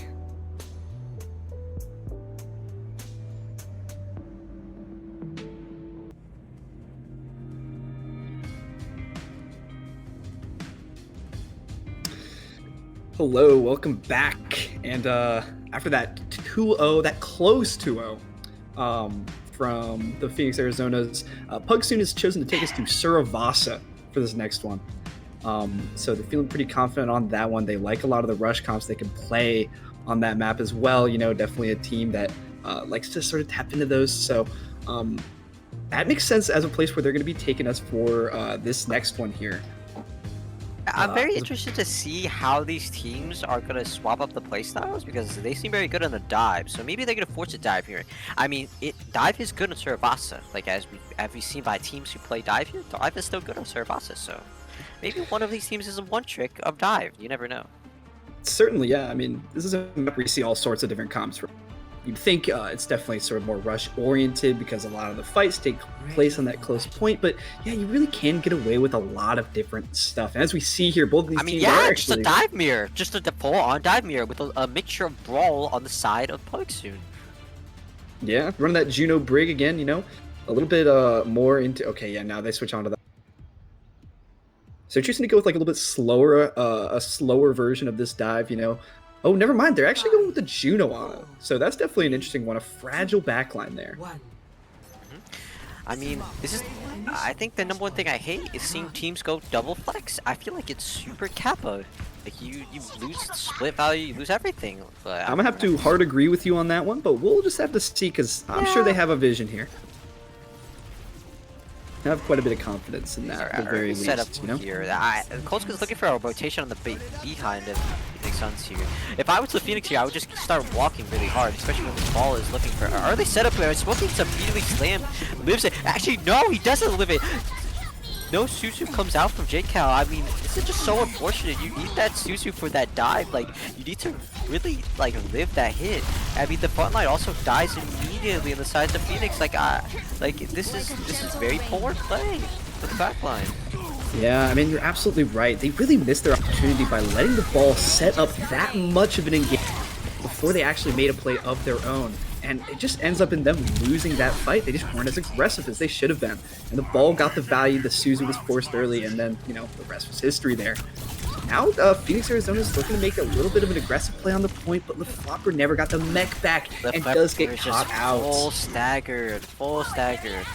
I mean, another ball gets a full setup again, slams the cast. The cast gets the Suzu top, but still dies. They all force him.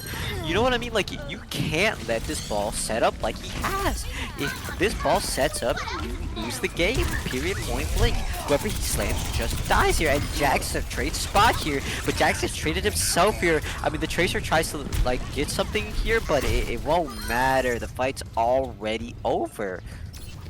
Yeah, given a little bit of the point flip up, 27%, so they do get the chance for a recontest here, but again, just not putting themselves in the most ideal position. Again, a comp like this, where you're running the Juno Ana, it feels as though you're able to go a little bit more aggressive and, they're giving you the opportunity to, engage upon them while they're setting up for this ball. You just have to be a little bit more aggressive, especially with the Lucio Kiri stuff. So we'll see how that ends up going for them again. Yeah, they're going to get this recontest here. Juno goes low really early. They find the Ana. Actually win first, and they actually win the fight because of it. You see what we are talking about here? If the monkey comp, this Lucio backline sets up first and goes in the initial dive, they win the fight immediately due to the fragility of the backline from Pugsoon. Yeah, it's absolutely true, and we saw it right there. The backline first to fall, and that can be a consistent target for this dive team. I mean, there's just not a whole lot of peel that can happen. You have the Diva, you have the Cass, but you don't really have a solid core to play without any sort of main support. So, again, just not a great look here, but the good news is they have a lot of ults to work with here. So they go early with the minefield, but Jax gets two. Just immediately goes with a backline here. I mean, this swap of playstyles here is so necessary, and it seems like they're getting a lot of reward from it. Because in order to win any fight ever, what do? You throw your punch first. You don't let them go. And Jax just gets slammed by the diva. Squishy, squishy. Yeah, a little bit of a squish there, but ultimately they're gonna get the last laugh on Phoenix Arizona's at least, because they're just not gonna be able to touch the point in time. So a first point cap for Phoenix Arizona's, and as you said, yeah, very important adjustment in playstyle. Going first, taking their turn first, is very, very valuable in this comp matchup here. You know, now we're coming up on both these powerful support ults. That is the advantage of running both these, and Pi gets caught out early.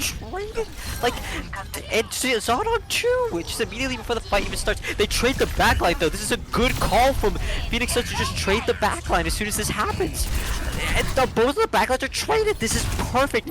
No support ults here. If we lift this, we can actually turn the fight tenfold. Oh, but the Flopper gets forced here. Just Spot looks for the walk forward, just taking a lot of damage here. I mean, we're just at so much angles on us, we just die. It's Loki goes for the plate here. It just kills all. Like, this is perfect.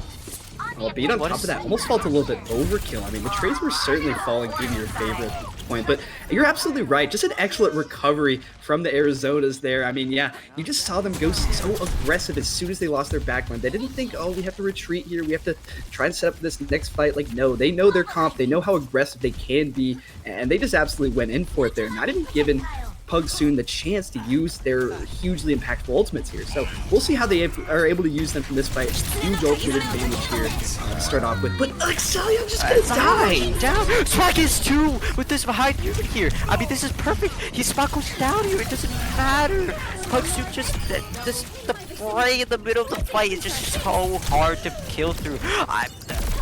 KMD might get traded here. I mean, this would be an amazing trade for him. Oh, Pi doesn't get it though. That's unfortunate. That's not what you want to see here. But I mean, they get the point flip. They get the point cap. It's okay. We're gonna look for our early setup here. I mean, Jags is already on the roof. Jags is on the roof. On the roof. Okay. Anyways, yeah, Jags.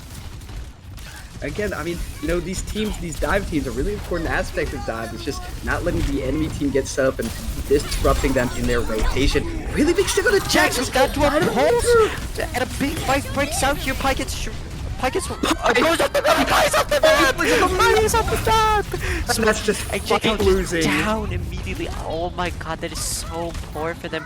They just lose 3 in the middle of the fight that they just won. Oh, Pi. Oh my goodness.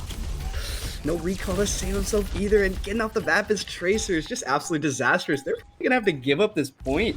No one's able to touch for him, and so again, pretty evenly matched here. 1-1 here on the control point so far as we move on to our next one.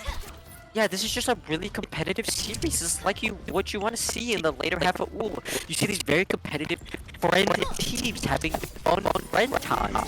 Yes, having fun friend time. And not everyone effing before the second game occurs. You would hate to see that. That would be really bad. Luckily, Flashpoint. both gonna, you know, actually take it like real awesome. Love to see. Like you're getting up here, I mean, close spots, but all here. I mean, this is just like how off the map here. That is just making the whole backline. You just admit that you just killed his backline. He's just so angry right now. He's hitting everyone. He's hitting them all. Please look at Jax, man. Please look at Jax. He just killed 5. And Joey's still not looking at Jax. Jax just killed 6. Oh my god. My observer. Now we're gonna win this. Jax die. Oh my god, yeah, Jax, it's just not gonna be enough. The anti comes out onto him, he's forced all the way out. They use the point flip, but I think the trades are starting to go the way of the Pugsoon team here. Jax finally goes down here. So many resources forced though. I mean, oh, what? The point turner, they get traded so much. It's so strange. Like, how does this even occur? How does Pugsoon just traded the entire team for all their resources? It seems like Jax and J-Cal are really like going first. They really like the advantage of starting the fight here, but it seems like this big problem where just like someone is not target partying somebody here and somebody's losing track of the fight, and we just lose for it.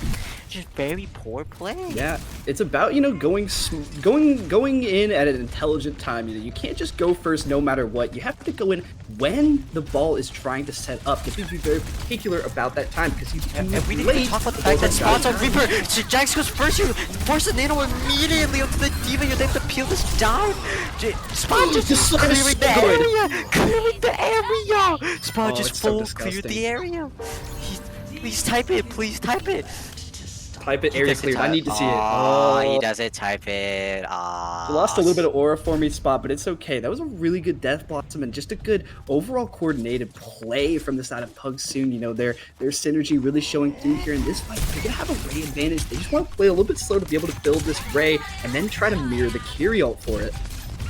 Or with They it, want to build rather. their ultimates here and just walk all over them. They have so many ultimates here. They try to get the point here. It takes up the touch here first, but the Reaper is here to mess up your whole day. Reaper just gets DM'd every. Oh, Ray just goes down. The Ray doesn't come out. The Ray doesn't come out.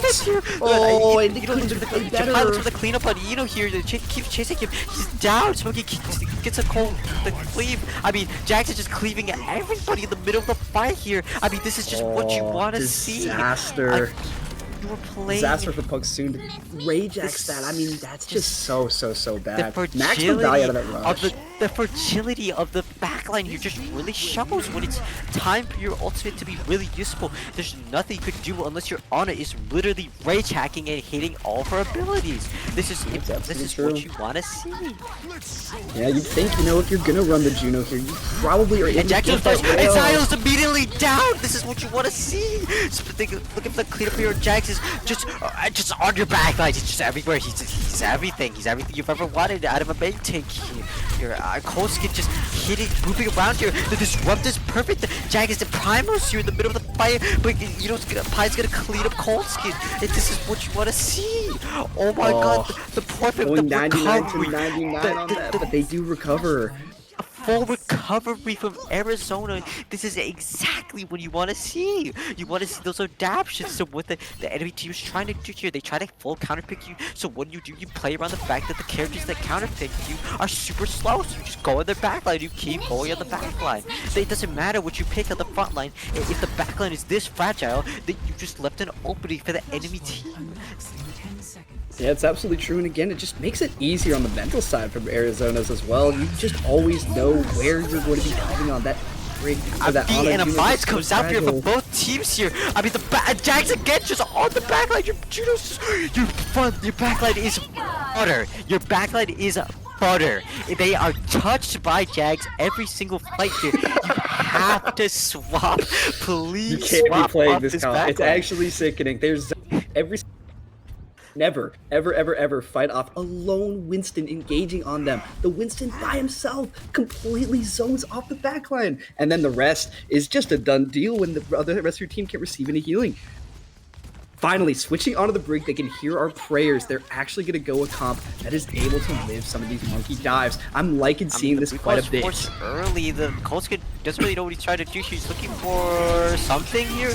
They're looking right for the backline. Walk through here. The blade comes out from Smokey. The brig's immediately down. The full backline is traded. Yes, I mean, even an on a brig, as strong as that backline is, not able to just survive a blade with no rally or anything.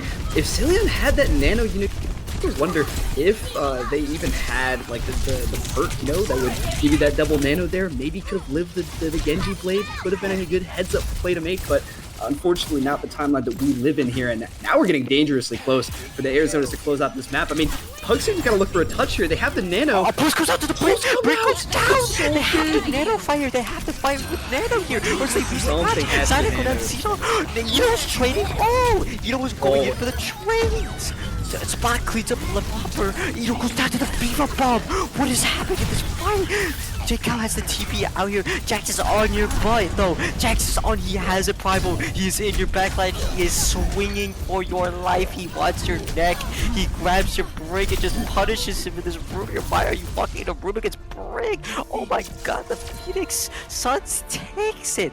They are not playing Phoenix basketball. Arizonas. They are playing chess, and you are playing checkers. Oh my god, that was hard. I actually just got chills from that just now. I can't even lie to you. But yeah, I mean, Pugsoon, again, you could tell they're a really talented team, really, really good team, but just a little bit of a lack of understanding of what you needed to be doing in that situation.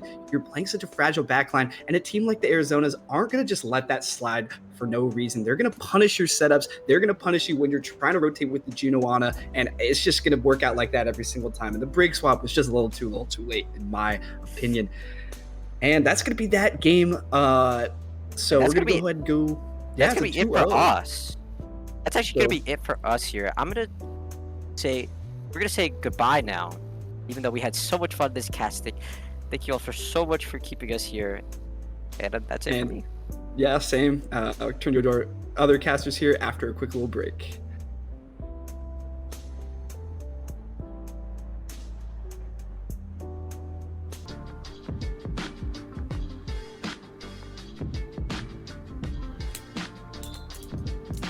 All right, welcome back to the proper way to play Overwatch today. Have an exciting match. Jeff Hardy versus Fitty Party. Help me break down all the action. Is my boy ready? How are we doing today?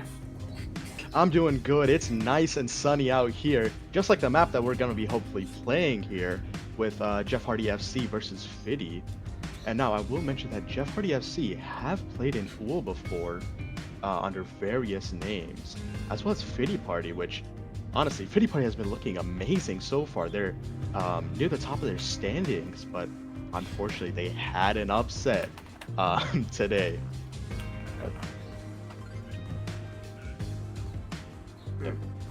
So it's just, honestly, I'm very excited for this map, and it seems as if we are going in now.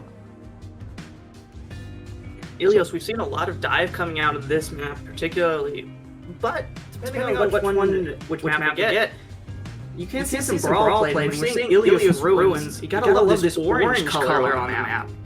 Beautiful sunset. I love the color orange. I think Alex does too here. I do mention one of our casters before, Selena, liking it very much. You know, they had a whole tangent about it, I believe. So, you know, reminds me of the summer. Reminds me of, you know, spending time, you know, with family, all that stuff. Absolutely. Just good times all around. Talking about good times all around, we got more OOL for you. Like I said, we have a dive comp coming in for, I think, Fitty Party on the... Or that's Jeff Hardy, actually, with Mag and Kronos. Much more sustained backline, too, with the Cass and Torb. Really want to shut that down. However, on the side of Fitty Party, we have an Orisa Hog. We've seen that once before, I think in the first game. What do you think of these two contradicting styles here? Honestly, I think I have my mind on Fitty Party. Fitty Party has just been looking so dominant with that Orisa Hog, especially in 6v6 here. I think it's a bit stronger. And then, oh, Magus taken solo. Magus just ran down again here. Fitty will be getting traded here by that Torb turret. He has to clear that out for any engages here. Now, we are going to be seeing a very scrappy player. Darkinos finds Bingo here. And maybe finds Rowan. Let's get traded here. Fifi is just walking at Poster with their shotgun here. Yeah, not much you can do about that. Yeah, that Torp turret, that's exactly why you use it to deal with that flyer so that actually having to invest too many resources. Talking about it, Fitty going down super low. Fitty! Oh, he does make it out, just barely though. Gotta be very careful of Cozier here. Now, we'll mention here that again, the 6v6 Zarya has that one shared bubble and that one personal. She is a lot less tanky than 5v5 Zarya here.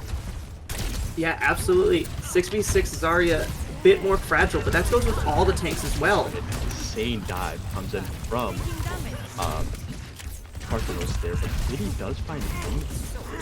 Now they are gonna advance here on that kick, so that was and oh, Cozier gets caught out by Rowan here, and they're just speeding at him with that Lucio. Parthenos here is trying to do something here, but it's just not looking good here for Jeff Hardy FC here. As soon as they found that Lucio pick, they understood their engagement was to go fast and to collapse on whatever target they have. However, we see Jeff Hardy making a switch over to the Rhine, abandoning the Winston. That wasn't giving too much value. That classic Rhine Zarya that everyone is, you know, usually actually nostalgic for. I know a lot of old heads in chat like this. And oh, Varied gets kicked out. Carcanos, man! Corolla put the trade for his life. Bingo and Fitty find goes here and main keep respectfully here and Fifi take it down here. So they get the stagger and oh, what a hook! Again, you're seeing that. They get a echo copy graviton surge there from Fitty here. Wow. Yeah, like you were saying, old heads rise up. The Ryan goes off the map from a pin. I know we have the technology to stop that, so I'm a bit questioning on why that Ryan goes off the edge. It's Pokester. Okay, that was interesting there. But hey, you can't blame him for trying. We are going to be seeing some ults here coming on the side of both teams here. Oh, Fifi taken so low here. The Nano comes out onto the Reinhardt here. Hopefully we're seeing a speed Nano Ryan, which we are here. Oh, he almost gets knocked off the map here. He can't just run around and he finds it! Oh, forget to find Denki! He got two. Trades his life, honestly, but the beat comes out from Fitty Party here to sustain, but it's not looking good here. That guy has too much energy. Fitty falls, and oh, Bingo finds Fifi, but he's gonna be the last to fall there on the side of Fitty Party. Yeah, Jeff Hardy just getting the betterment of the trades. That grab really shutting the door on Fitty Party here. However, the OC is still held by Fitty Party, and there's nothing to counter. Maybe that Rhine, but you'd have to get really lucky to build that ultimate. Even then, trying to hit a shatter off onto a ram top is going to be a little bit harder, especially with the back there. You're going to be seeing Magger get, and yes, by the way, that is the real Mag, trust me, when she puts some favors for us, and a shatter comes out from Carcanos. He finds Pokes and takes off map again. Seems Carcanos really loves doing that move with that pin there. The OC does come out from Rowan here, but he's taken so low here, and oh, Mag finds that right click onto Rowan there. The OC comes up from Fifi here. This is gonna be last fight territory. Cozier finds two of Cillian and Corolla here, and unfortunately Bingo here is gonna be last to fall, and it's gonna be OT, but they can't touch. They can't do anything here. And that is going to be round one on the side of Jeff Hardy FC. Yeah, Jeff Hardy FC's Reinhardt, I'm thinking, is just doing that for the fun of it. Because there's no way you go off the map twice here. Yeah. We're talking about it. That Kitsune rush, though. Committing resources at the end of it, you would love to see it come out a bit sooner.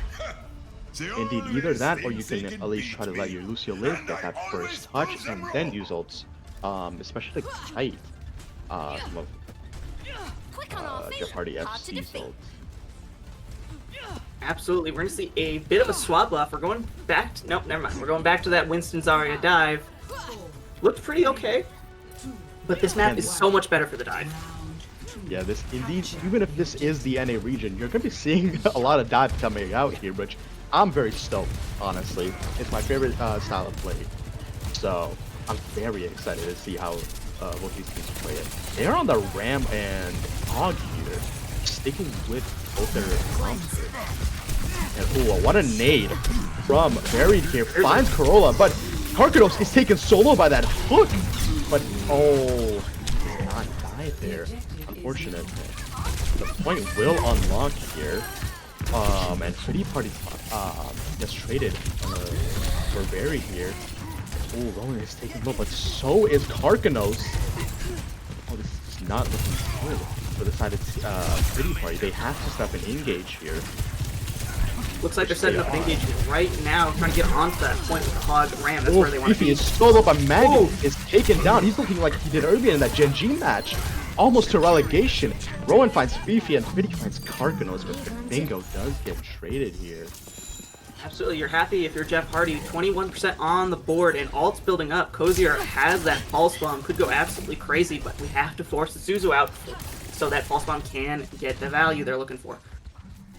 As well as those Zarya bubbles, you really, I think you look onto a stick for that Zarya as soon as you use their personal, or even a shared bubble. There's just so many factors to consider when you're playing Tracer with a comp. Then we see Carcanos initiates a dive here on the side of an Corolla finds Mag. I think they were just too split. Mingy dies there as well. Oh, But Cozier Cozier gets finds the levels. post on the Celine there. That's extremely betrayed on the side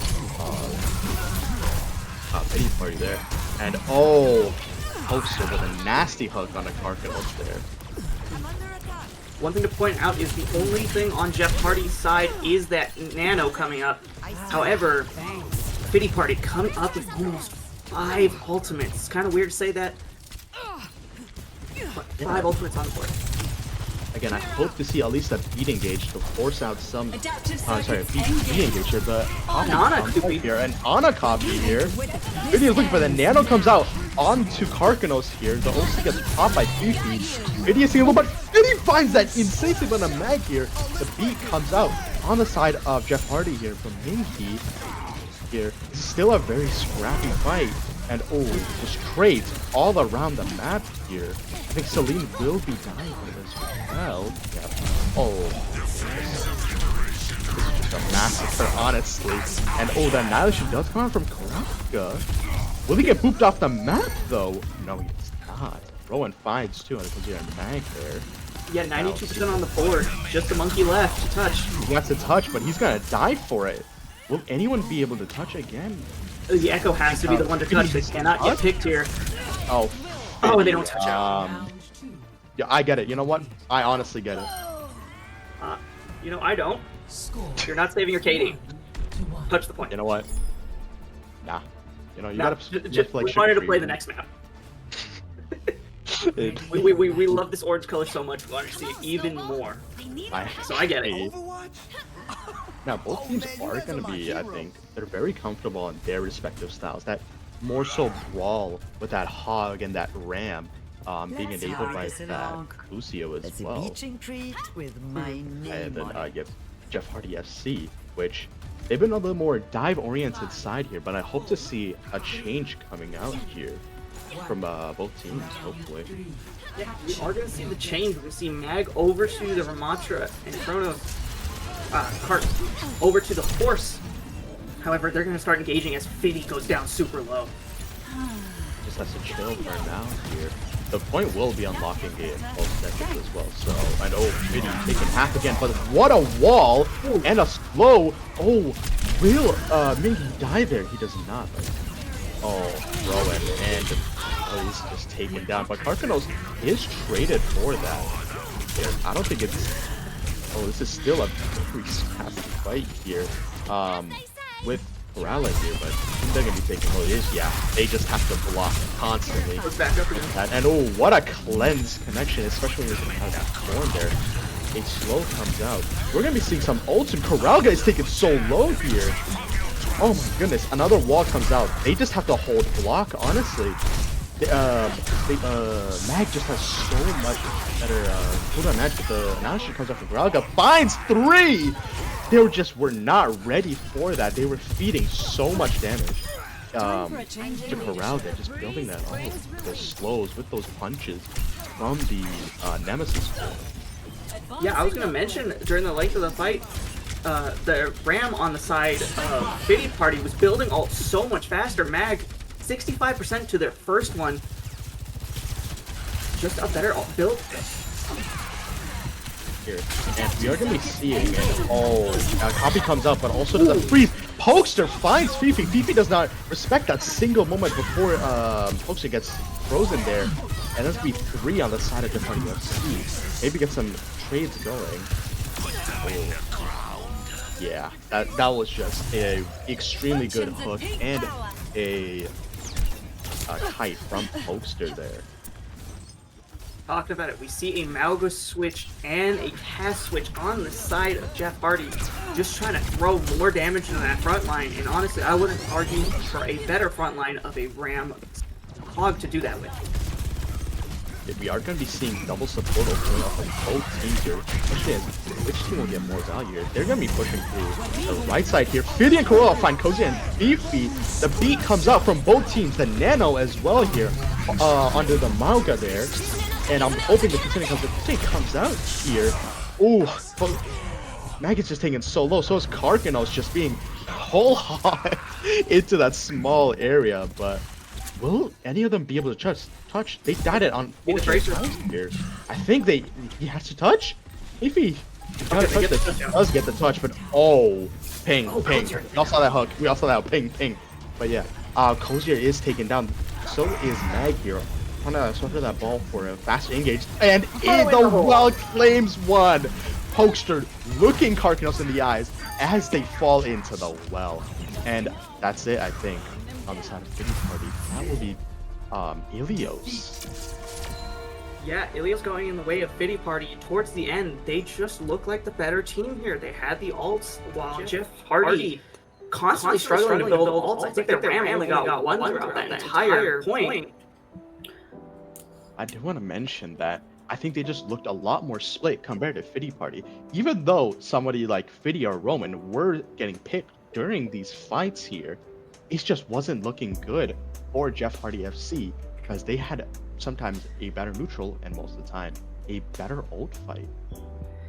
Yeah, a bit confusing on how you get the Mei in the neutral. You know, we've seen it once before on this broadcast, but getting a I think 300 plus health hero that has a regeneration and plus a vulnerability phase.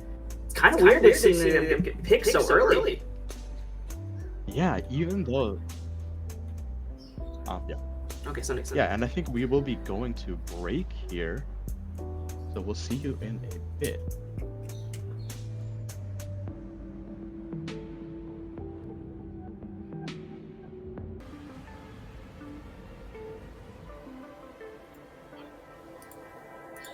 Welcome back to OOL J3 here. We are going to be seeing, Jeff Hardy FC versus Fitty again onto that second round. Again, that last map just seemed pretty competitive till that last round. Jeff Hardy FC were looking pretty dominant along with Fitty Party, which I have to mention, Fitty Party, I believe, has only lost one game in their group as well. So they definitely are looking pretty favorably here in this match, and we're going to be going in straight to King's Row. Yeah, absolutely. King's Row. This is notorious for NA Brawl. Talking a Ryan Zarya classic here. Probably going to see the Mei as well. However, we can't also forget about the dive here. A dive is a very playable thing for the attackers. Yeah, a Winston on that first point is pretty crucial, honestly, for clearing out some of that high ground, clearing out some of those angles, especially. Open up your team for dives or even just better cooldown management or just better resources. Yeah, absolutely. Right now, we're seeing Jeff Hardy. Okay, never mind. I was about to say, but I want to talk about this Ana Juno backline. This is a very fragile backline if any access is given into them. What do you make of this? Honestly, I like it. But I do think it's a little bit weaker in 6v6, especially with that added tank and how Fitty Party likes that ram and that hog. They have to be careful with that and make, I think, very good rotates. I will mention that Crusader is in and Mag is now on support. So more front heavy with the heals here. As we're talking to Jeff Hardy FC gets pushback. When the wall comes out, the form is for. Oh, Braga is going to take him low here. I think he just got too aggressive there with that spear just coming straight at his head. And I think I'm very confused on if they want to rotate Hotel. No, it's just Fitty trying to take that top right again. And oh, what a hook on a Crusader there. But a nade comes out from Minky, but Minky gets traded by Fitty. You have to watch Fitty here. Fitty does find Selena. Another hook onto Karkinos, and Karkinos is taken down. It's just an Orisa on top there. But Karalga is going to be walled. I think they just have to hold up a lot. But oh, Rowan trying to release some of that pressure from Karalga. It dies for it. I think they will be able to get a second touch here. And yeah, what a slow and what a form from Karalga here. Fitty is taking low, but an insane nade comes out as well. This Reinhardt is just swinging and swinging. Cozier finds Karalga, just too much frontline pressure from Jeff Hardy FC. And oh, the whole lot comes out, but Poster dies. And the May ult too. I think Fifi was trying to get a little bit around the Orisa copy here into, but they force. Oh, okay, they do force that the Juno Ray there. I think that's a very valuable trade if you're a Fiddy party. Yeah, I would have no problem getting that orbital out. That's a big ultimate, especially how these two teams want to play close together. You have to respect Fiddy here. And whoa, Fiddy wins the 1v1. Fiddy finds one. He finds almost a almost second. two. And you have to respect this man. He is just looking too good. The Shatter comes out, but only gets one. But he is also a Nano here. Poacher just taking his bait and just healing through it all. It's just still pretty low here. And oh, we are gonna be seeing Karkanos there. After Nano runs out, he's in the middle of point. There's no cover for him, even though he has a shield. And oh, It's on it. That's disrespectful. Oh, so he finds someone. Fiddy! Again, I think Fiddy is just looking like the star player. They're all playing well on Fiddy Party, but again, as the name implies, ain't no party like a Fiddy Party. Absolutely, Fiddy kickstarting every fight off with a giant pick. This gives a lot of space to his team to push this cart through the choke point. Talking about it, we're seeing these two teams re-crash off of each other. Yeah, we are going to be seeing just a main fight here. I think they might be trying to go. Yeah, they are still just going to go main here, trying to force David. Oh, the Paraswitch comes up, but Jonas is out. Oh, what a nade! On the side of Fiddy Party, they just all got naded there from that Paraswitch. I think that's what they were planning, and Fifi there also committed the mail. Yeah, the male, nothing to write home about. However, that nade was exactly why you play an Ana, you know, cutting off healing for 4 players and allowing that Terror Search to get its maximum value. However, we're seeing Fiddy Party stepping up to bat one more time. Yeah, here, we're going to see another engage coming in from Fiddy Party here. Again, they do have attacking advantage on a huge topic here. The Juno Ray comes out, and they're all collapsing onto Pokester here. A nade hits Karalga and Celine here. Oh, Pokester taking down. But Fiddy does find Mingy, and oh, Cozier gets the Nano as well. Solo Shadow attack? Oh. They don't get him! Oh, Cozier taking low here. Will he? No, he does not win that. Gets Bingo here. Bingo with full health there. And that is a fight win for Fiddy Party. A very scrappy fight, only using that copy and that rally. Yeah, no, shattering the enemy tank and not confirming that kill is absolutely wild. Fiddy coming in here with an orbital as ultimate start to use. A Nano comes out and OC as well comes out here. Well, guys taking low. So is Oaksy here. But Karkanos has no shield. He's just so low.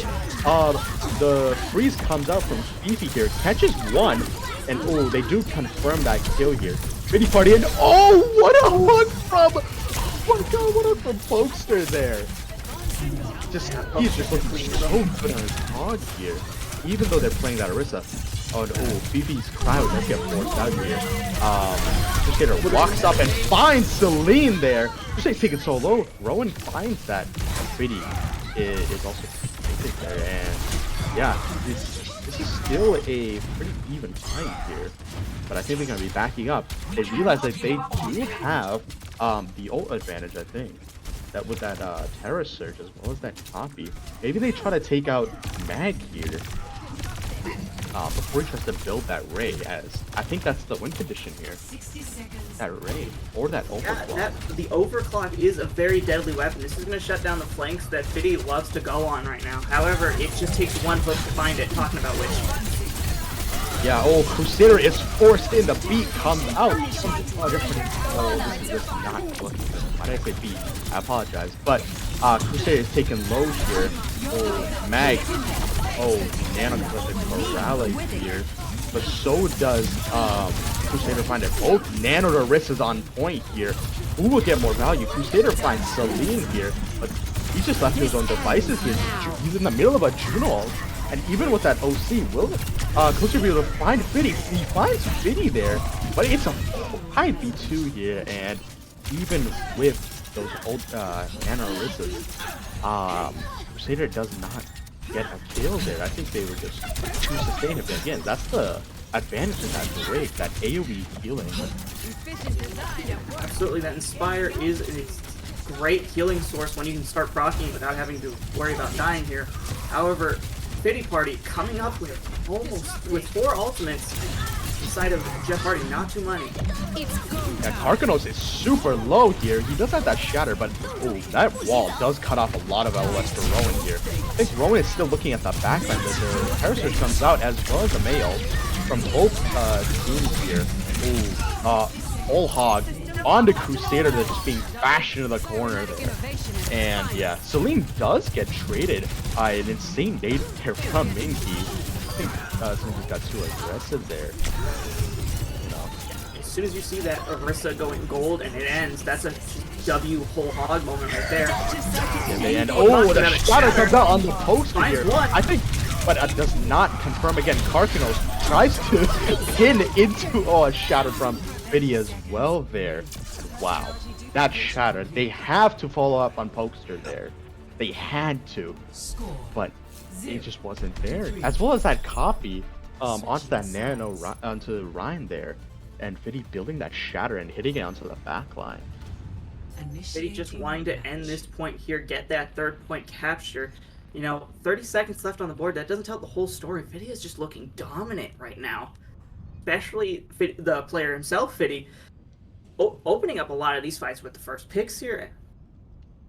Yeah, I agree fully. Fiddy and Rowan, they're both doing their jobs, but again, as I mentioned, Fiddy is still looking like the superstar of his team, even though he's only Masters. So, honestly, I respect him for it. And if you see, Fiddy, yeah, we have the forward right now. Wow. Looking at these Fiddy is stats. putting up numbers. So is Corella here. Yeah, but I want to give a shout out to Mag here. Almost 13k healing, and those anti-nades have been on point every time the Orisa has gone in to find a terror surge. We're seeing 3-4-man antis, and that's exactly what you want your Ana to do if you're going to run it. I agree. It's still pretty hard to hit a nade onto... Apologies. If you hit a nade onto a Ramacha, you're usually going to force his form, which... very valuable cooldown trade there. We're going to be seeing no swaps come out, but we are going to be still seeing Cozy on that Widow. Hopefully getting a pick. The lamp is already forced out from Jeff Hardy FC there. They are down on that crucial resource there. Yeah, that resource is going to be huge, especially for the Malga engage. Right now, Soldier just built the rail off this Malga and the horse. But they're ready for it. They position themselves perfectly to counter that hotel there. And ooh, they walk out here with that Juno speed ring. Fifi is just raining hell down on point here. The lamp has pushed up a Corella. Guys, but so does Mag here. And oh, Fiddy. Oh, You're not going to want you know what? Yeah. Rowan, I think, will find Karkanos here. They have a very winnable fight here. It's a 3v4 here, I believe. So, Bakoshi is just holding that high ground. He's not letting Juno walk up unless he does it. They don't get the touch, though. I think they just... I think that... I don't think they're going to get the touch. They only have the Sojourn Brig there. Yeah, Bakoshi was just holding down that site. You know, being the sniper, being the mother of his team there. However, we are going to be seeing a pause here on the side from Fiddy Party here. Now, I hope that this isn't like something major happening. So yeah, it does seem someone did DC from Discord here on the side of Fiddy Party there. Unfortunate. However, I wanted to mention the team swaps here. Fiddy Party going over to that Malga. However, I'm just more. I like the Juno Break better compared to the Bap Lucio. Bap Lucio very susceptible to just getting rushed on, and this is exactly what the Malga Orisa wants. They want to rush in, find that pick, and then snowball it. Yeah, we are going to be seeing the pause on second poster hey buddy, the game's on. The window does come out, but Poster is still in a very precarious situation. Ray comes out, so does his horrible. Mingy is taken low. Poster is down. Both mangoes in this team are down. The Bob comes out, does an excellent job of wow. Yeah, does an excellent job of cutting off the heels of Corral there. He just has nowhere to go. He can't run back, he can't run into the library, he can't run into their team, obviously. That's 3 people that's staring at him there. And oh no, Bingo. Oh, Bingo, does he live here? They're still looking for him, hunting him down. Yeah, Bingo, I think he lived there. That was Don't cast a Greek just yet. Yep. You know, of course, cast first. Very real here. Alright, they do live.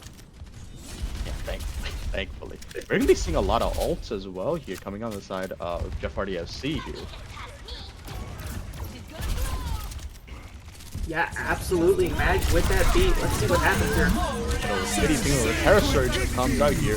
So does the Cage here. Boom. I love Mingy's positioning, just being able to dish out the heals. The O-Speed comes out. Rowan and Bingo Mag does find Poster though. The OC is still online and finds Mag! Rowan has been showing up whenever he is needed here. And they do get this kill onto Kozier, I think. And Rowan finds 3, but oh, he dies to that Ash Dynamite. Kozier has a gift before, and we have another pause coming in from the side of Jeff Hardy FC. Lots of pauses here. It seems that both teams. Oh, technical issues. Yeah. Yeah. So yeah, again, I want to talk about this game here that we've had so far. That Cage from Karkanos, I think he just got overwhelmed in it, even with Mingy lamping him as well as just pumping constant heals.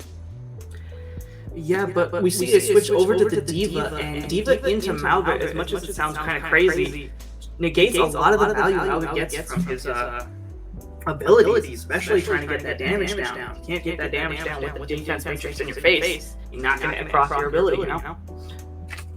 So I think that's what from that shout as well. But we are going to be going back into the match here. Technical issues are over. But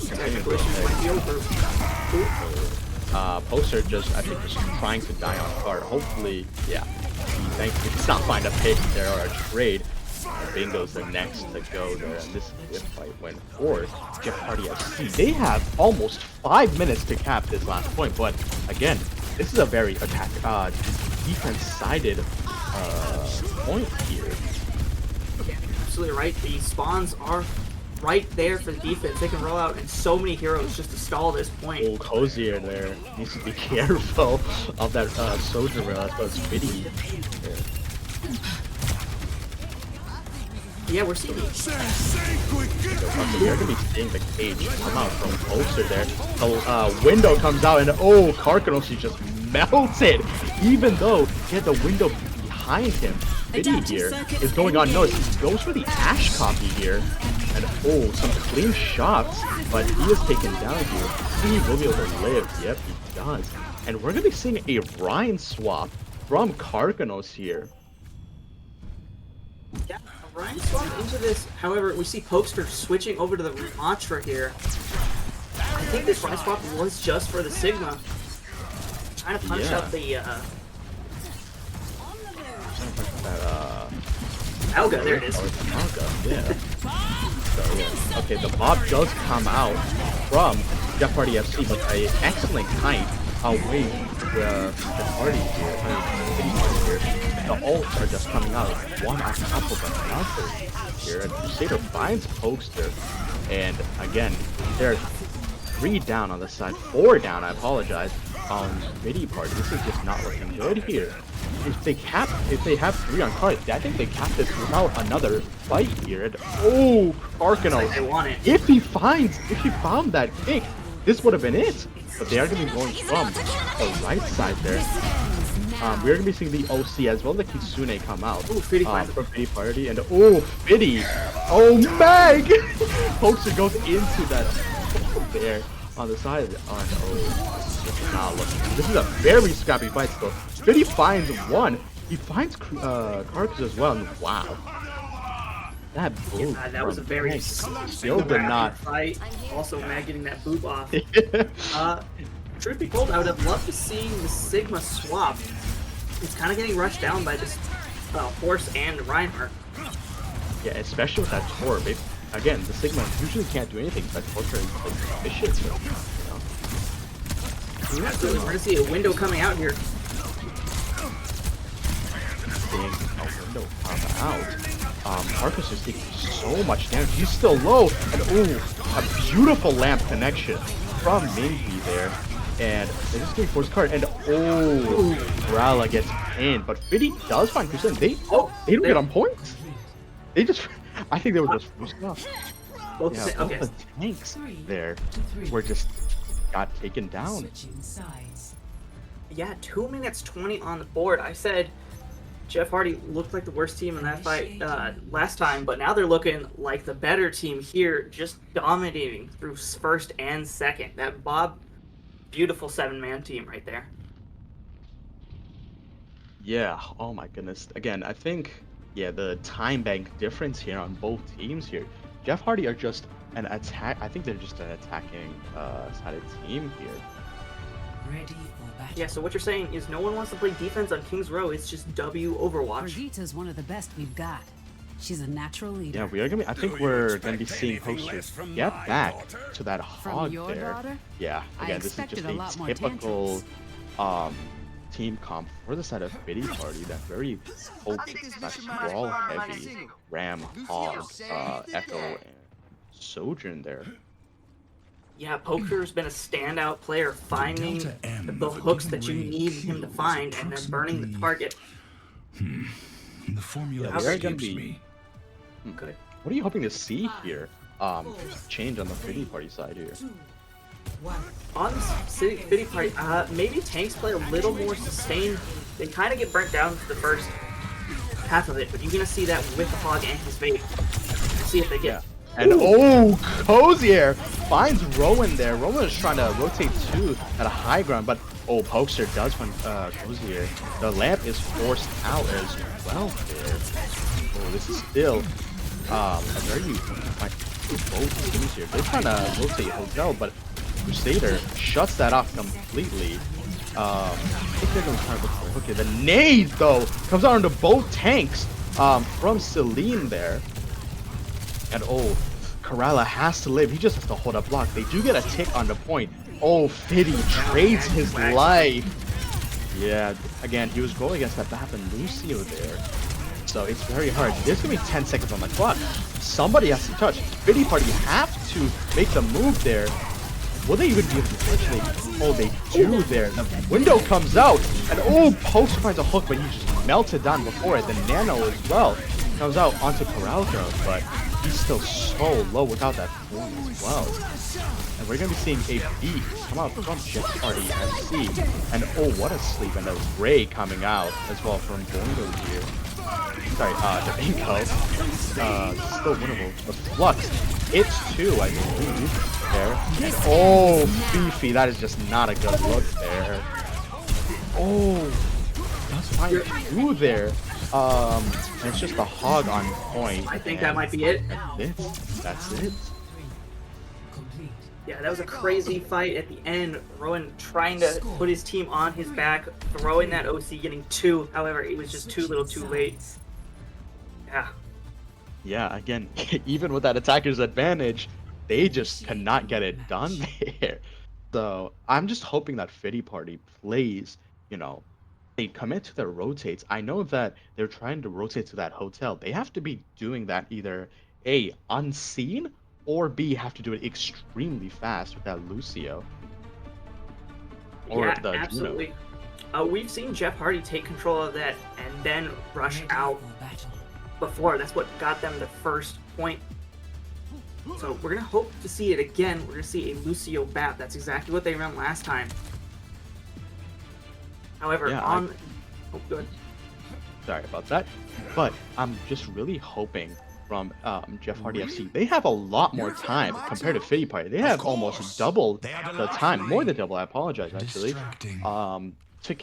To only get, I think, 2 ticks on the point here. Yeah, not even 2 ticks here, almost 2 ticks. So again, I think if they play their game correctly with that much heavier poke, with that Ram, I mean not the Ram, that Sigma, that Orisa, that Sojourner, the Torb, I think they can win this. They can out-resource them extremely effectively. Yeah, and getting 1 pick is going to be huge for the attacker side. The defenders have to walk back a massive length of time. Yeah, we're gonna be seeing. Oh, they're just taking all the space here. Jeff Hardy FC here.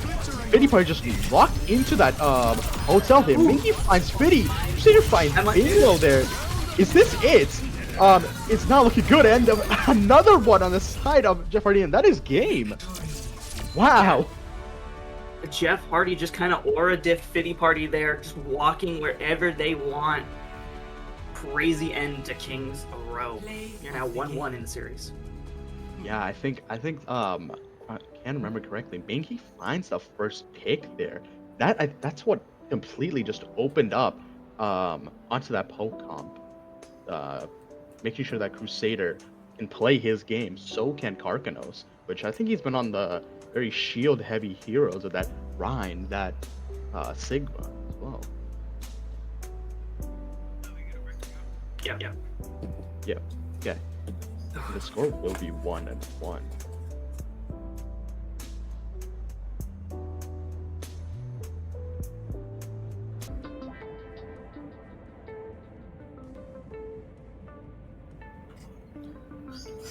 All right, welcome back, everybody. Going into Saravasa, we're going to check out the maps that we've played so far. It's a 1-1 series. Fitty Party taking map 1 on Ilios, and Jeff Hardy taking Kings Row in a decisive fashion. Riddy, what did you think of that Kings Row? I think Jeff Hardy FC just played better to their better strengths there. We were seeing it on Ilios there, where they did get very close to winning some rounds as well. I think it was a 1-2, if I can remember correctly. So again, I think Fitty Party have to step up here, or else this is going to be looking like a win for Jeff Hardy FC. Yeah, we're going to see the similar comp from Jeff Hardy FC. We're going to see the Torb, Orisa, Sigma with Bap, Lucio. This has been working really well for them. However, Saravasa, a much more open map. Pokester and Fitty can do their flanking that they want to do. Especially Pokester. He's been a big reason some of these fights have gone the way of Fitty Party. Yeah, he has been hitting those hooks. He's been doing this job, hiding those ults from the opposing team. So, again, I'm hoping to see, honestly, I'm hoping to see Bingo hopefully do a little bit more. Try have some better ults, maybe have some picks as well. Yeah, definitely. If we're looking at the 2 support lines, I think Jeff Hardy's support line has just been lights out. Yeah, the point will be unlocking soon. Oh, what a hook on the Crusader, and Crusader is taken down there. Again, with that Zarya, you have no mitigation when you're Orisa there, your spear, your spin. But Fitty is gonna be taken down there. Poster gets down, and finally Rowan and Salim there. Oh, this is gonna be a nasty dagger. Oh. Alright. Yeah, so like you were saying, this backline for Fitty Party needs to come alive. Talking about it, which Jeff Hardy's backline almost to their ultimates. We're almost going to see that window, almost going to see that Lucio beat. While on the side of Fitty, you're not going to see a whole lot. Yeah, and here we are going to be seeing Post and low, but so is Karagan. What a hook! Karkanos there. I mean, Crusader there. Just a 4x4 stop, but Beefy walks up onto that trade from Gaga, not letting Gaga keep his charge. And yeah, it's gonna be a win for Fitty Party here, but they do get FC do get 86% onto the point. If they win that fight, that's gonna be the first round. talking about this next fight, everyone's gonna come up on ults here. Maybe Fiddy a bit behind, however, a massive ult fight is going to ensure, and whoever wins this might just take the point. This ends. Yeah, again, Shine and that window comes out, and oh, Cozier finds Corralga, finds Rowan there.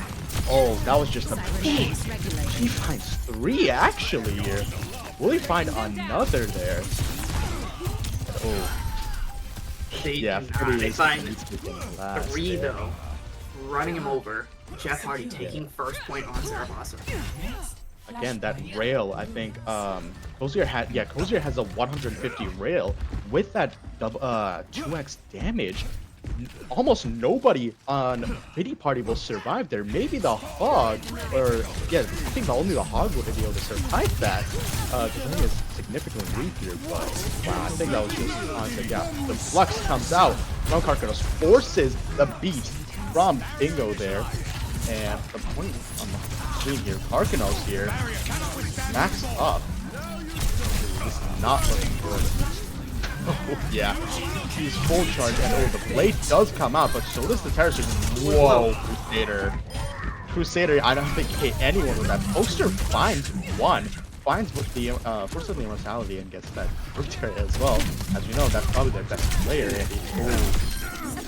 And oh, Poster finds another. If he hits this hook, it could mean a huge stagger now. He did not hit on the mag there, but Yeah, but I want to talk about Fiddy's blade finding nothing, getting everyone low. However, that's going to be the big opening that Fiddy's parties, the rest of his team, needed to clean up, and that's I think why we saw the whole hog come out. yeah, and that whole with that whole part coming out, there's so much damage onto that tank. Again, that Reinhardt can sustain, that Sigma can sustain, but oh, the grab comes out, and what a hook from Poster!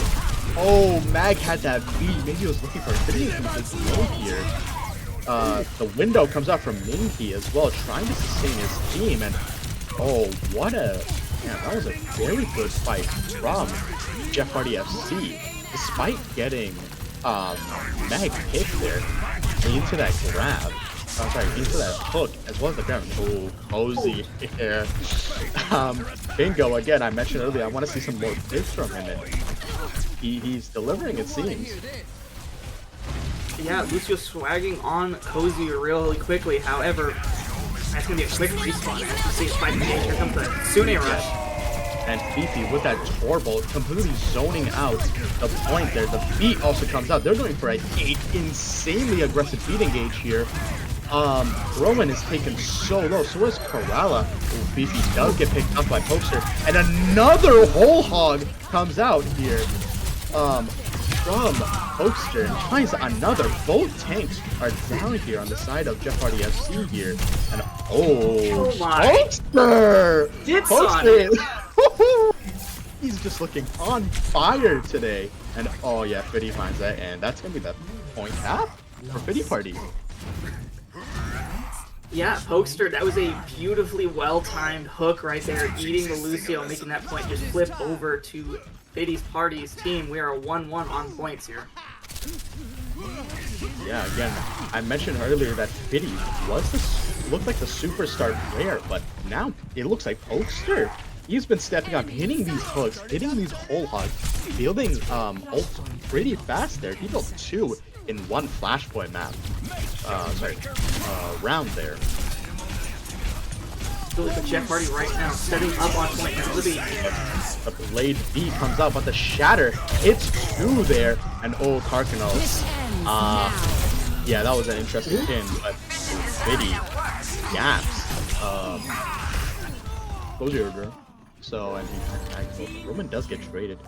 Both tank ults coming out from Jeff Hardy FC, and we're going to be seeing that swap onto the Sigma. Yeah, Jeff Hardy using all their tank ults right now. Talking about ults, however, I got a question why Cozier popped that OC. When you're down a certain amount of players, at one point you just gotta realize, I'm not gonna win this fight, and I can't do any hero plays about it.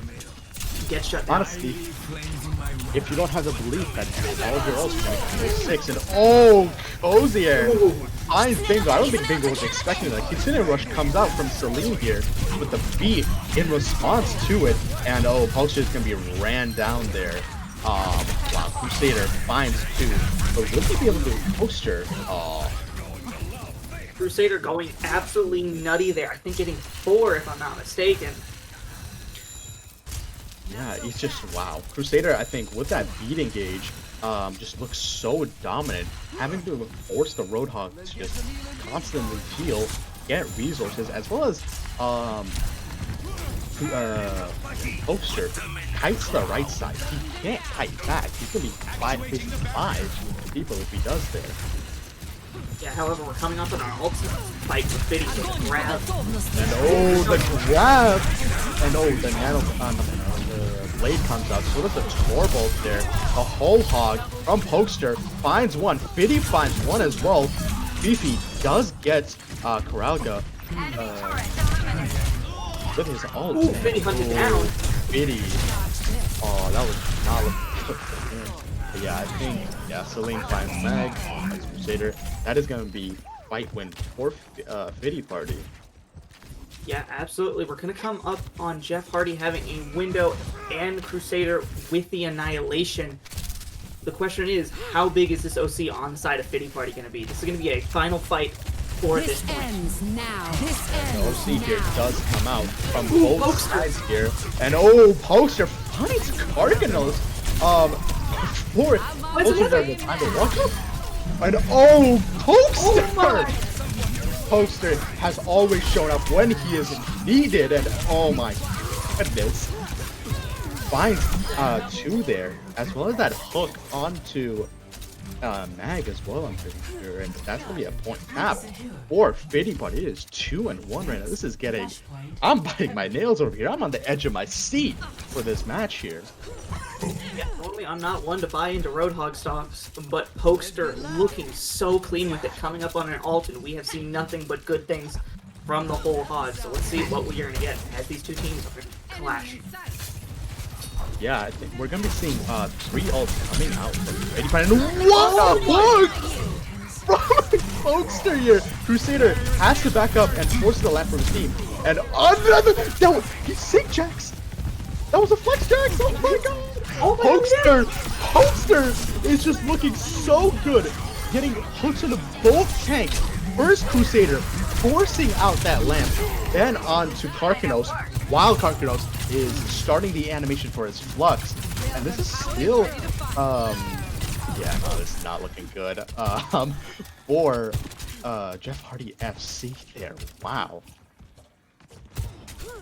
Pokester is just a menace, canceling that Sig ult. Now the only thing on the side of Jeff Hardy OC is this OC, this Molten Core, and this Beat.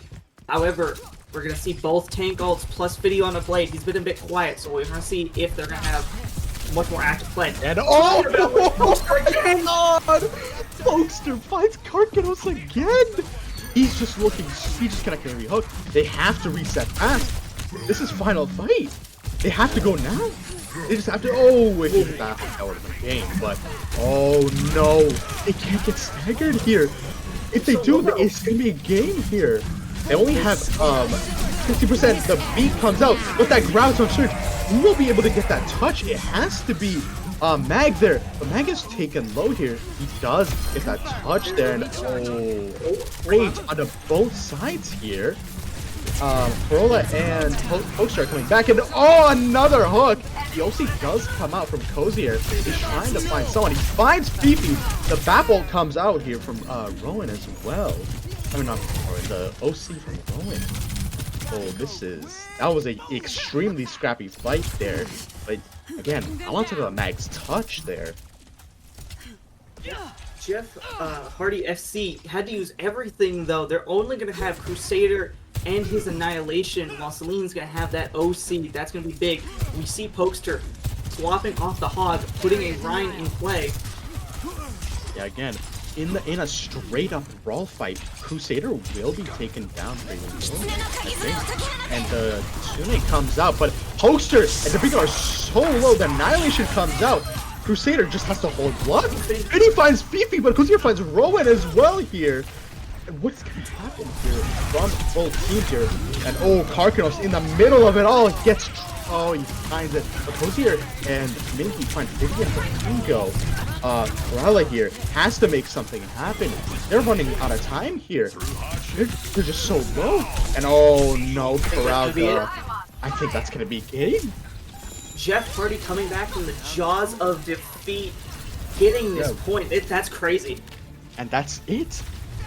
A very nail-biting, almost getting out of your chair match there. Not match there. It's 2-2. I just realized that pretty funny. So, again, I'm new to this, so excuse your dumbass caster there. But wow, that was, again, a very nice fight from Jeff Hardy FC. Mingy finding that pick onto Biddy. No, I would be getting out of my chair. This is going to be the final point. This is going to be the final map. So, excitement all around here. These teams have to play almost perfectly here. Yeah, again, Jeff Hardy FC could have gone 4 else. The window comes out from Mingy here, and oh, Pokester is just melted down from, oh, the lamp. That's not calling it a Crusader, though. This is still looking pretty winnable for Fiddy Party here. And oh, the Flux comes out from Karkanos. Fiddy is taken low here. So is Coralga, and oh, what a sick masterclass from Karkanos. He's definitely redeeming himself from that third point that they played where he got hooked on his Flux as well as into the water next to the point.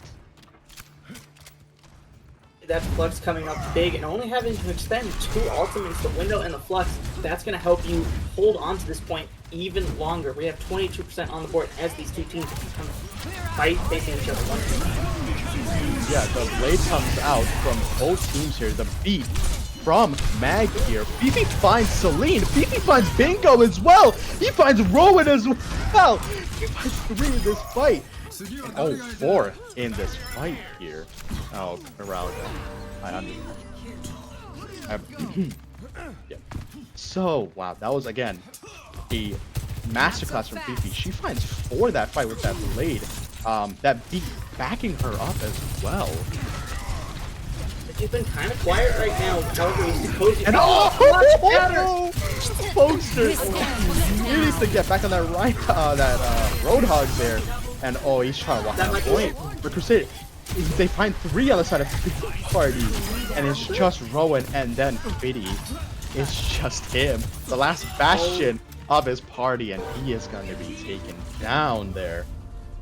Jeff Hardy, like I said on the second point, coming back from the jaws of defeat, pulling that out. So we see Jeff Hardy taking the series 2-1. Yeah, that shatter block was beautiful from both tanks, actually. They both put their shields up to react to it. And as well as that grab, just not finding the value it needed.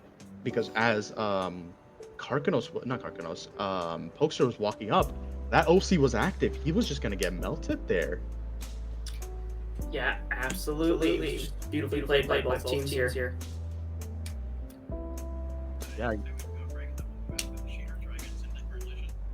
Yeah, so we are going to be seeing She-Her Dragons versus Nightmare Illusion soon while we're on break here. So...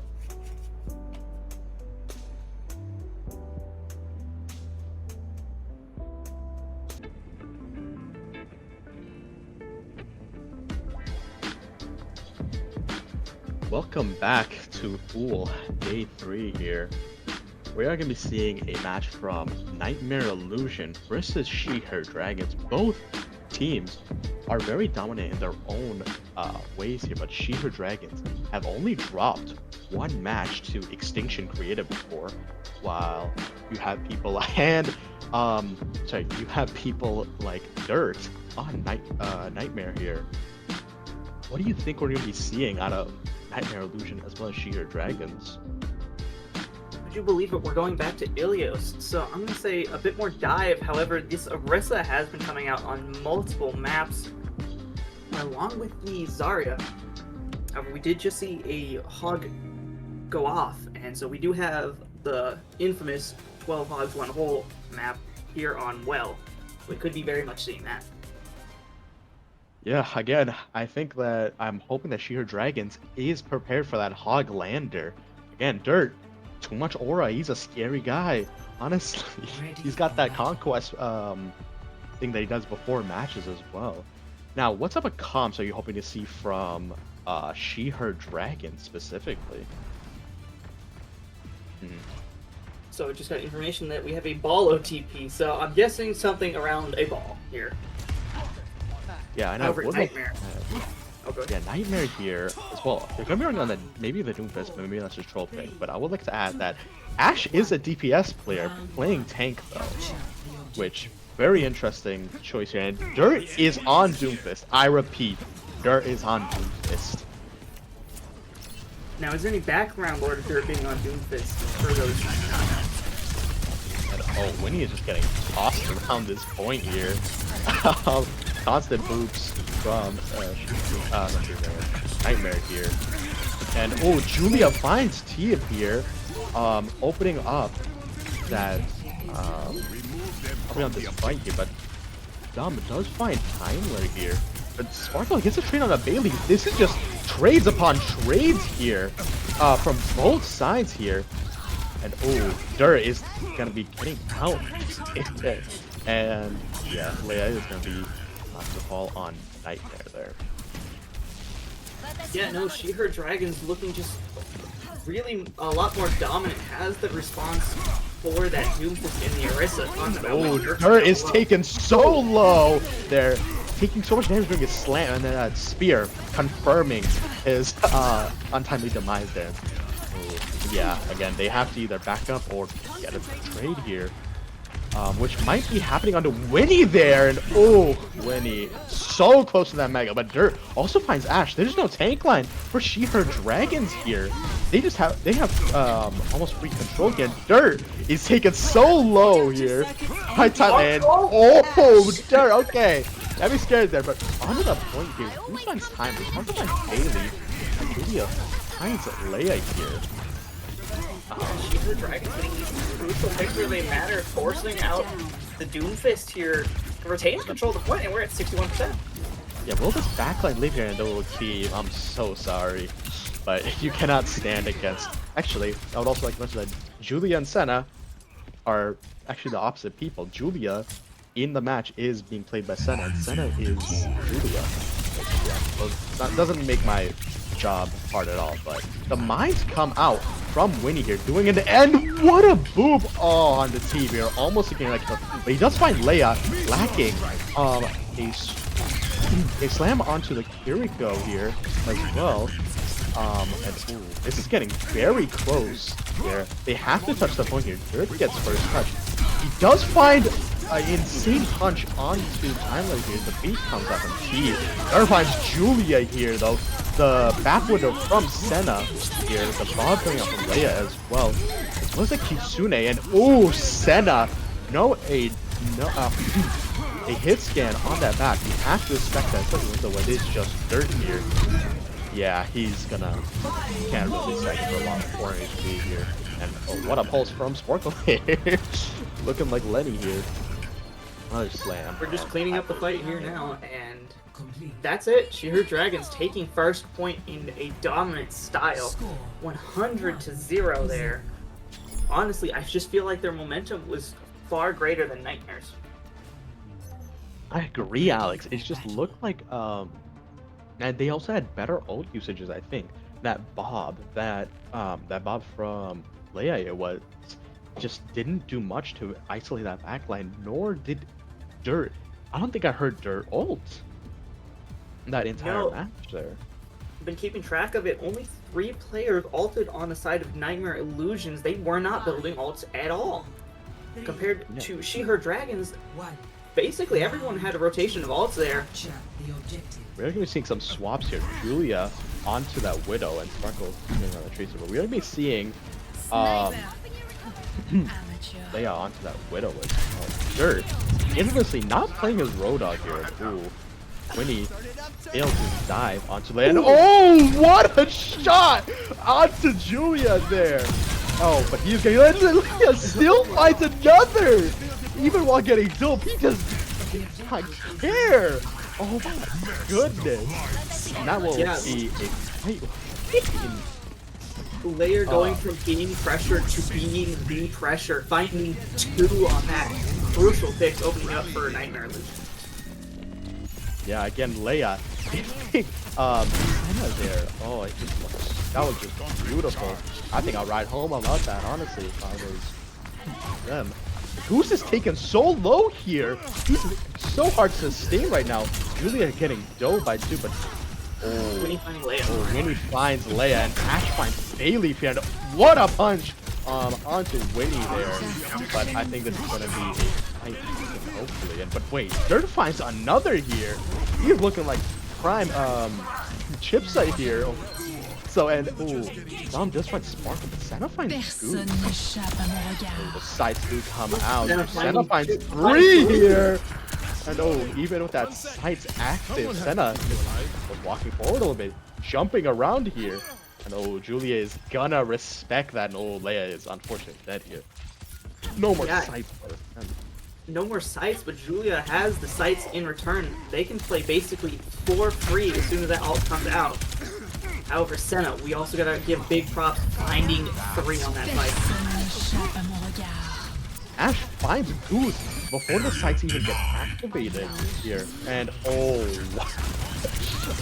Dom is unfortunately caught out with those mines there. And Winnie is in their spawns here, just trying to flaunt basically. And Julia finds Bailey, even in the comfort of their spawn. And Julia finds another on a team here, looking like prime PGE. Some might even say lip here. We might have to do a PC check. Julie just too clean with this Widow, finding 2 back-to-back here. Ash is different. Marco finds Dumb here, and when he finds Bailey here, they're going into this fight. 2 down here. Julia finds Goose, but Dirty gets that trade on Diamond, but I don't think it's gonna do much here.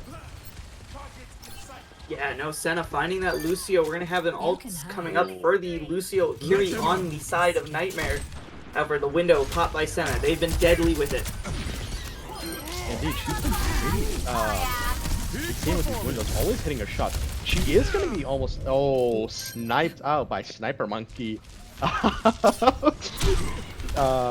get a rulebook check going. And what is Goose doing? She okay. Goose might be getting a little silly with it. I think it's been paying off here, but I hope they at least Goose got with Prime. I just realized that Tom is down with that Curie ult as well. Julia here taken down so low by Winnie. With those mines on the point, just finds Dirt here. And Sparkle and Winnie here. That's gonna be it. And She, wow, her that was a dragons. clean 2-0 there. Wow. Yeah, honestly, Leia coming up big. However, the rest of their team being kind of silent for the rest of that map. She, her dragons riding that momentum forward and taking it. I want to say these Widow shots were particularly impressive, as well as Winnie's ults here. I think they just played the ult game better, and as well, they had staggers. They got picked before the fights even began, or when they needed a touch with crucial ultimates, such as that Beach, such as that Primal, just that Kiri ult.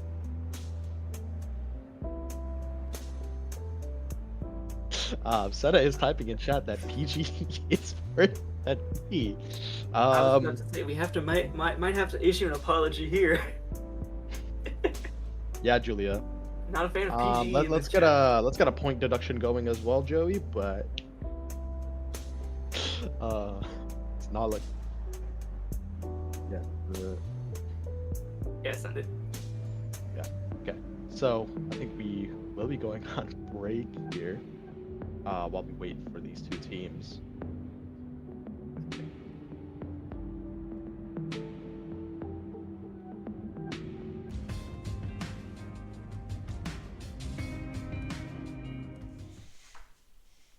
Alright, we should be back.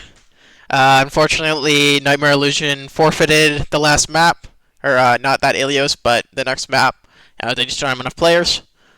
Want to give... I mean, if you guys have any closing things, you can say now. Our casters.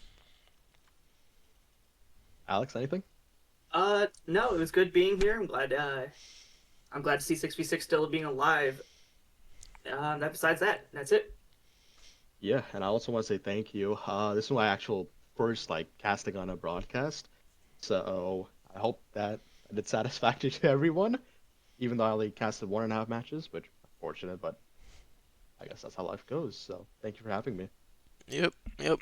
I want to give a special thanks to all of our staff that helped out, everyone who did the off-stream games, Zenshin, Kate, Tail helped out a little bit. Special thanks to all of our casters over these past 3 days. It's a lot of work, and I wouldn't be able to do this without the help of them helping me cast. I want to thank all of our players, even the teams that FF'd. I hope they had a good time and got to play. I'll make sure to post schedules, or not the schedules, but the standings. We still have a lot of teams who have games that are unchecked, so they haven't been recorded yet in scores. If you are on one of those teams and you are watching right now, I need you to go into scores and I need you to record that. We are still missing about 3 games. Other than that, I want to thank you all. Again, this is week 1. We'll be back next Friday with our top 8 teams from top 2 from each group. So it's our top 8 of the tournament, and they're going to face off in a double elimination bracket. Longer games, it'll be more important, and it'll give us a good idea of our champions. And that, I think that's all. Y'all got anything? Yeah, I'm done. Alright. Thank you all. Thank you all. Thank you so much. Bye bye.